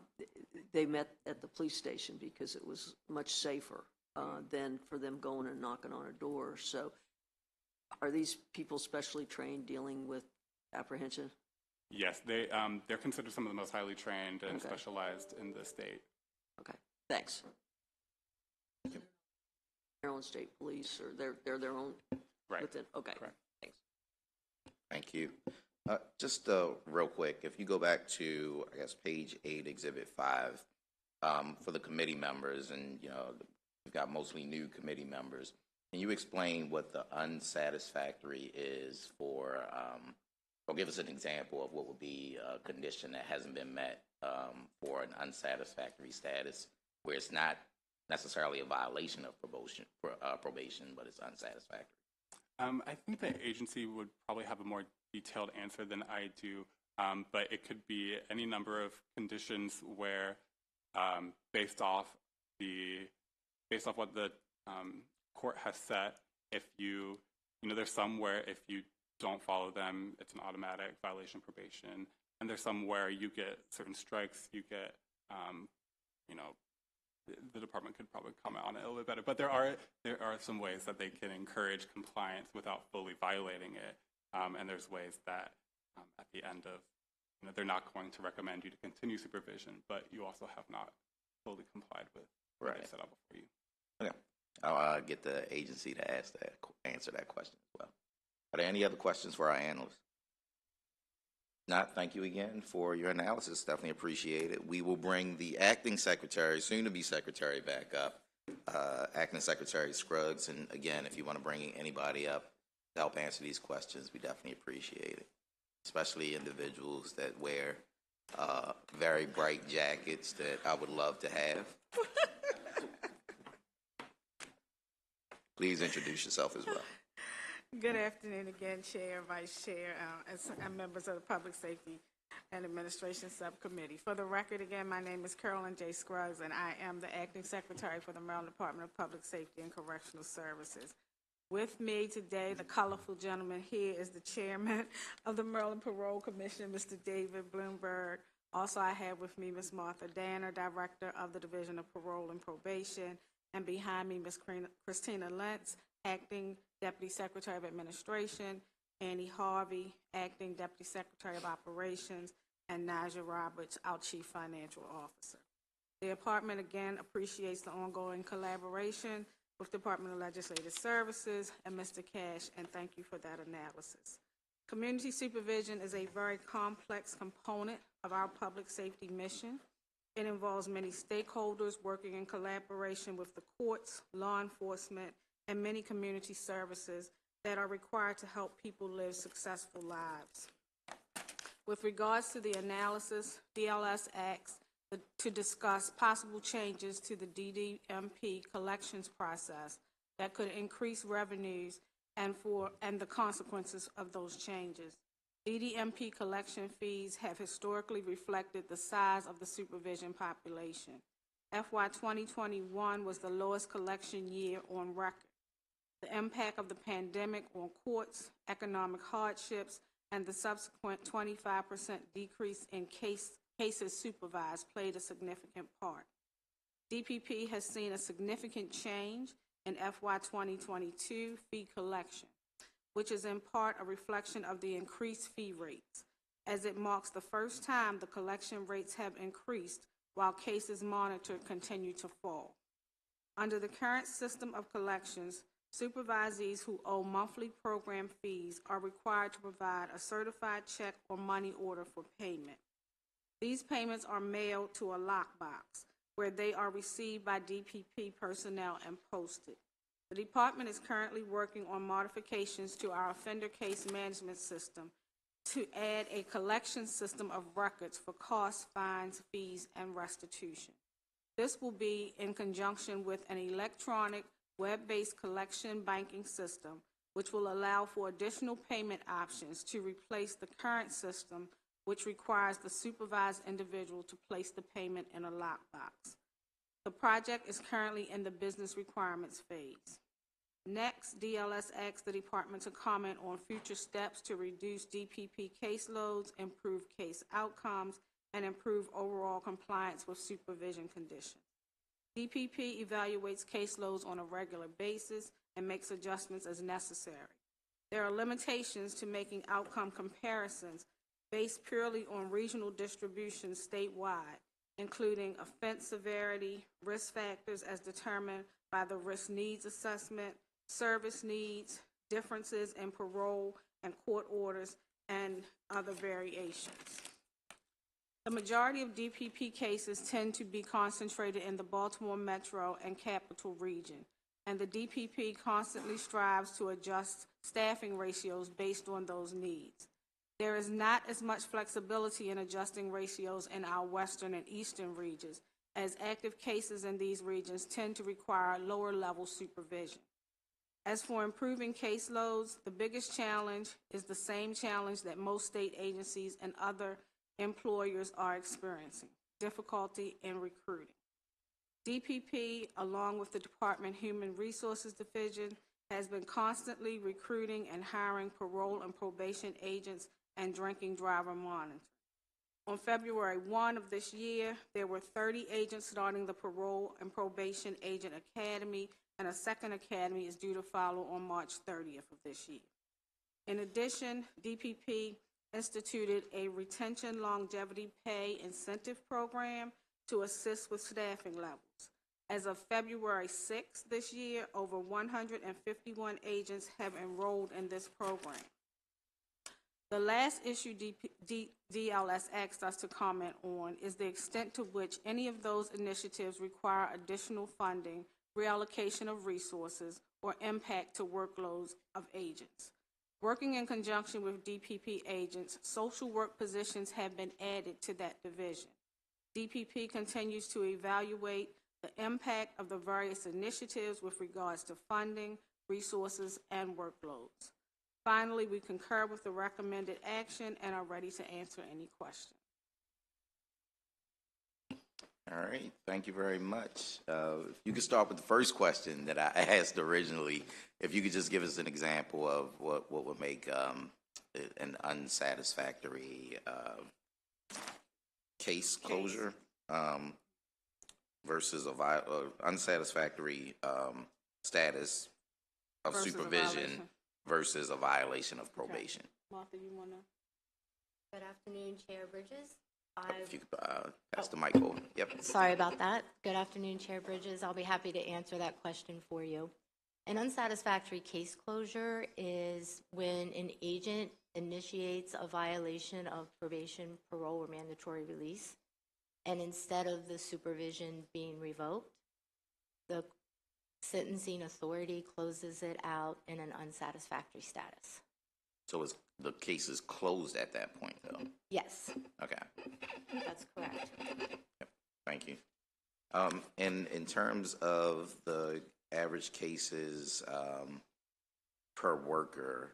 I know that when we had, the analysts gave the recommendation that 83 per agent statewide was sort of the ratio that was acceptable nationwide, or statewide, I'm sorry. But you also just said that, those ratios vary by jurisdiction. Correct. Do you feel like where you are now in terms of the recruitment that you're doing and the number of agents that you're having, you'll see those caseloads initially, well, they aren't going to go down anytime soon until you get those people on board, but you feel like those caseloads will go down? And if they are going down, is it per region that you are hiring these individuals, or is it a specific area that you're looking at to hiring these new agents? So twofold. Individuals can apply per region because they have the option to say where they would prefer to work. But our caseloads right now are averaging statewide around 66, which is below what the average state load is. Our state loads are also based on the level of supervision. So you may have an individual that have 66 in their caseload, but maybe 20 of them are low-level supervision that don't have to be seen every week, may have to be seen every month, may be able to be seen virtually. So we try to balance that, other than the specialty caseloads, which would be your sex offenders. They'll have individuals that have a high caseload that has sex offenders, but we try to minimize it because of the nature of the offense associated with it. So we really try to balance that. Got it. Any other questions? Doesn't seem to be any. Thank you. Yep. All right. So thank you very much. Definitely appreciate Delegate Acevedo. Thank you very much for being here. Thank Definitely you. appreciate your time. And, it's not, again, the last time that I'm going to see you. So we'll talk about some other things soon. Absolutely. Yep. Have a great day. Thank you. You do the same. Thank you. We do have public testimony as well. And so I'd like to bring up, and I don't know if there's a whole panel, because I see there are a few individuals from AFSCME. If you have a panel and want to come up, that's fine. But if not, I'll call you up by name. You do have a panel.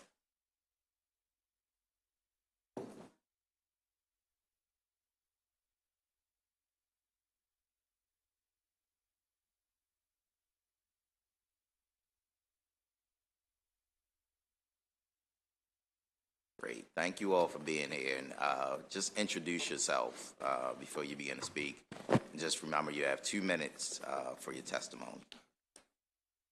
Thanks again.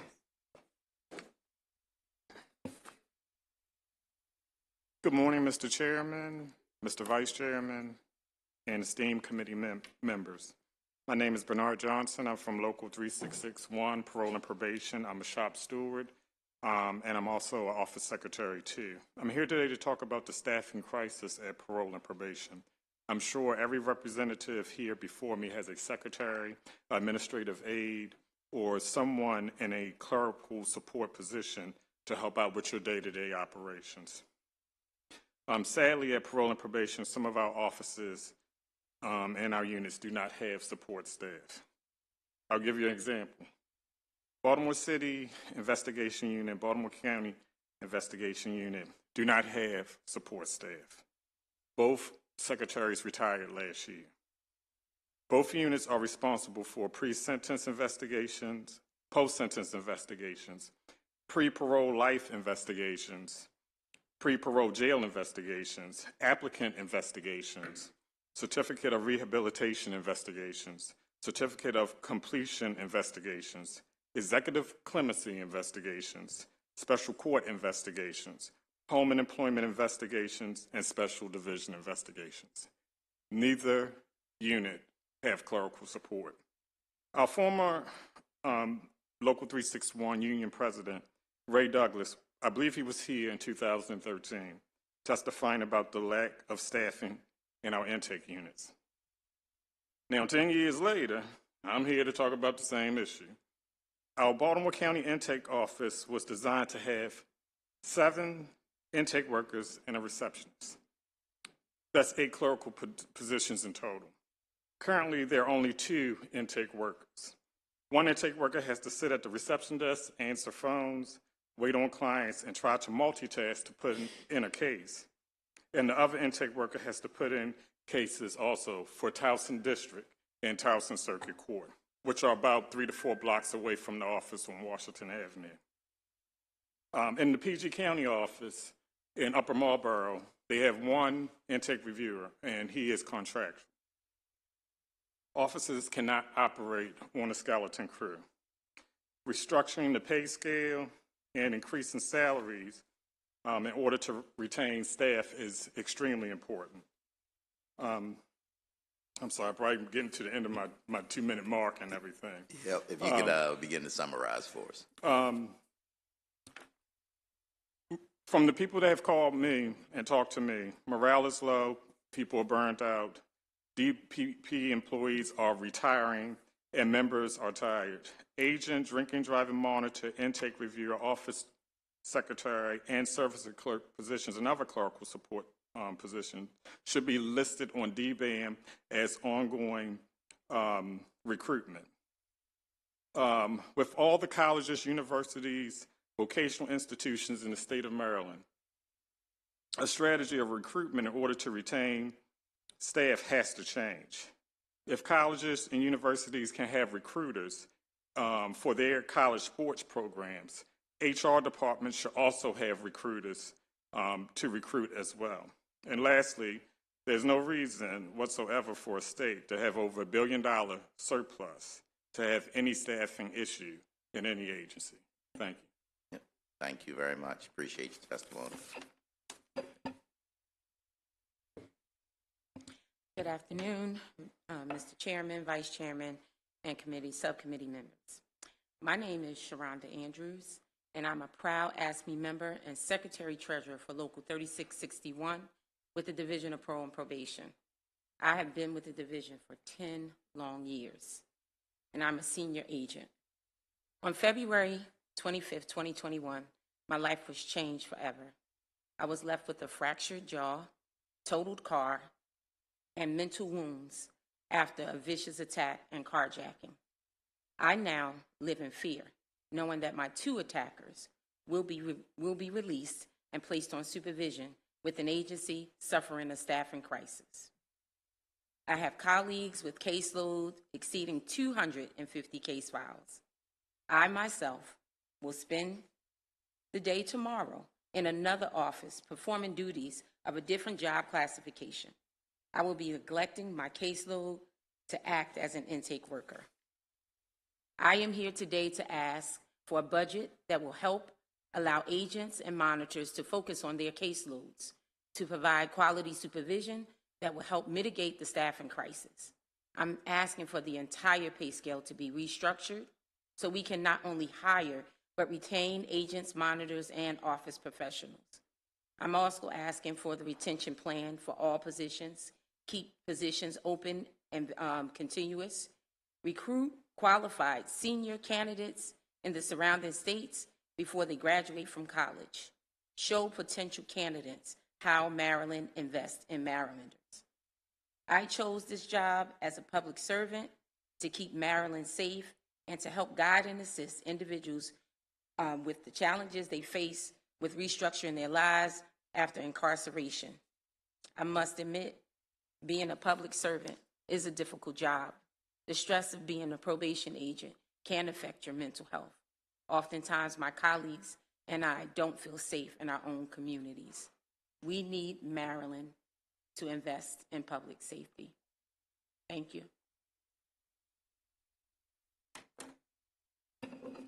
Good afternoon, everyone. My name is Lynette Ray, employed within the Maryland Parole Commission as an office processing clerk 2. I'm also a shop steward for Local 3661.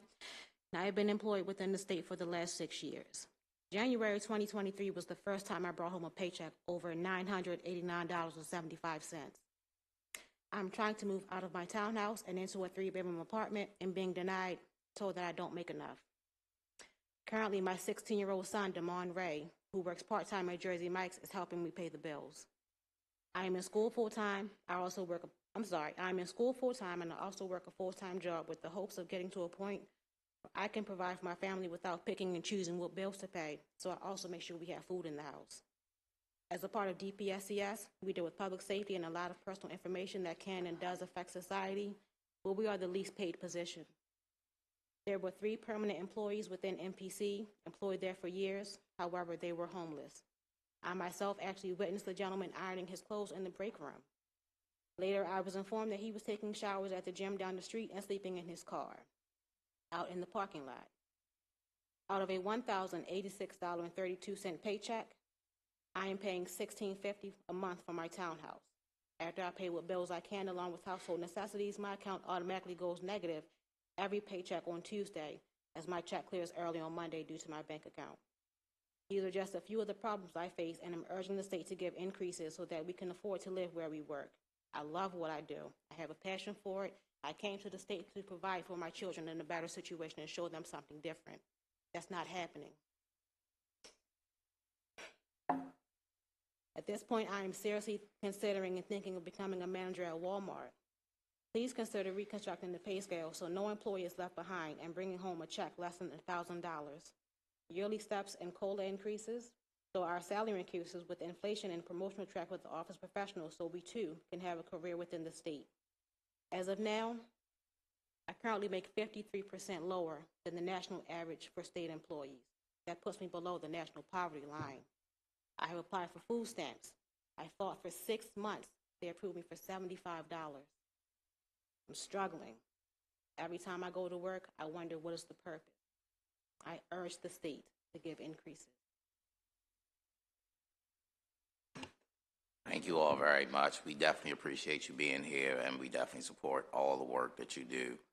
Your voices are really important to us, especially for a process like this. We need to hear from, especially the state workers who are going through the things within these agencies. And, you know, it's one thing for us to hear directly from the agencies and the secretaries. It's another thing to hear from the people that are doing the work supporting these agencies. And so we definitely appreciate the work that you do and for bringing these issues to us directly.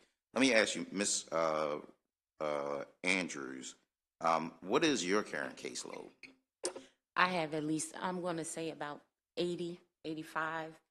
It varies with me closing cases, abating cases. So it's never really the same each week. As I do close cases out within that same week, I may get an additional 2 or 3 a week. And are you in, where are you located? Are you I'm in Baltimore located City? in Harford County. Harford County? In Aberdeen office. Got it. Okay. And do you feel like that is too much of a case? What is a good average amount of caseloads that you think would be sufficient?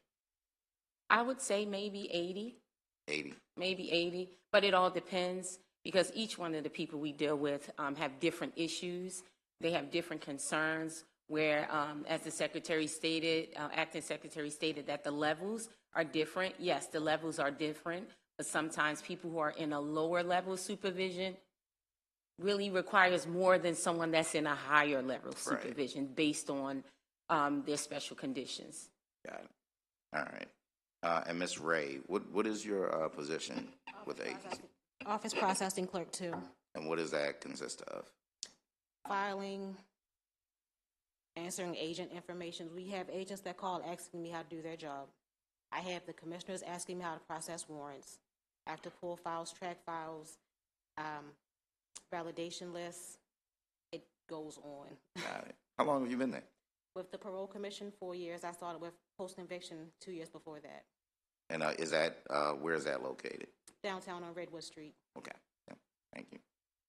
I'm sorry. I started asking all these questions. Does anyone else have any questions? No, again, Delegate McComas. I think you all perform a very important job, and I think that it's underestimated how important, because you see the needs of your, I'll say your probationers or parolees or whatever, but and some of them are real good game players. They've got mental illness, they've got drug addiction, and they don't really want to get better, and so they game the system, and so and then not having somebody that can help, just keep you on track as far as doing paperwork and stuff, that makes it worse. And I know up in Hartford County, what they do is, if, let's say, the judge has got a big DWI docket, that, we all go up to the parole and probation, and the person that has to sign them in, I mean, they may sit there for several hours, and then they'll get called in and say, well, we can't see you today, you got to come back. But all that lead time causes problems because it backs up the system. And it's like, if you can get them right when they go out of court, it's much better. But obviously, you don't have the manpower to do that. So I really sympathize with you guys. I don't have a printing press, and I don't have a spinning wheel like Rumpelstiltskin that I can spin gold out of straw. But I do think that we're missing the boat here, because you have a chance to change some lives and to get people on a better track, and you don't have the tools to do it. So really, really appreciate the hard work you guys do. Seriously. So good luck. We'll see what we can do, right? Thank you. All right. Any other questions or comments? Last comment, just again, thank you for being here and bringing this directly to us. Definitely appreciate it. Thank you. Thank you. All right, that will end the hearing for Public Safety's Community Supervision, and that'll end the hearing for Public Safety and Administration today. Thank you all.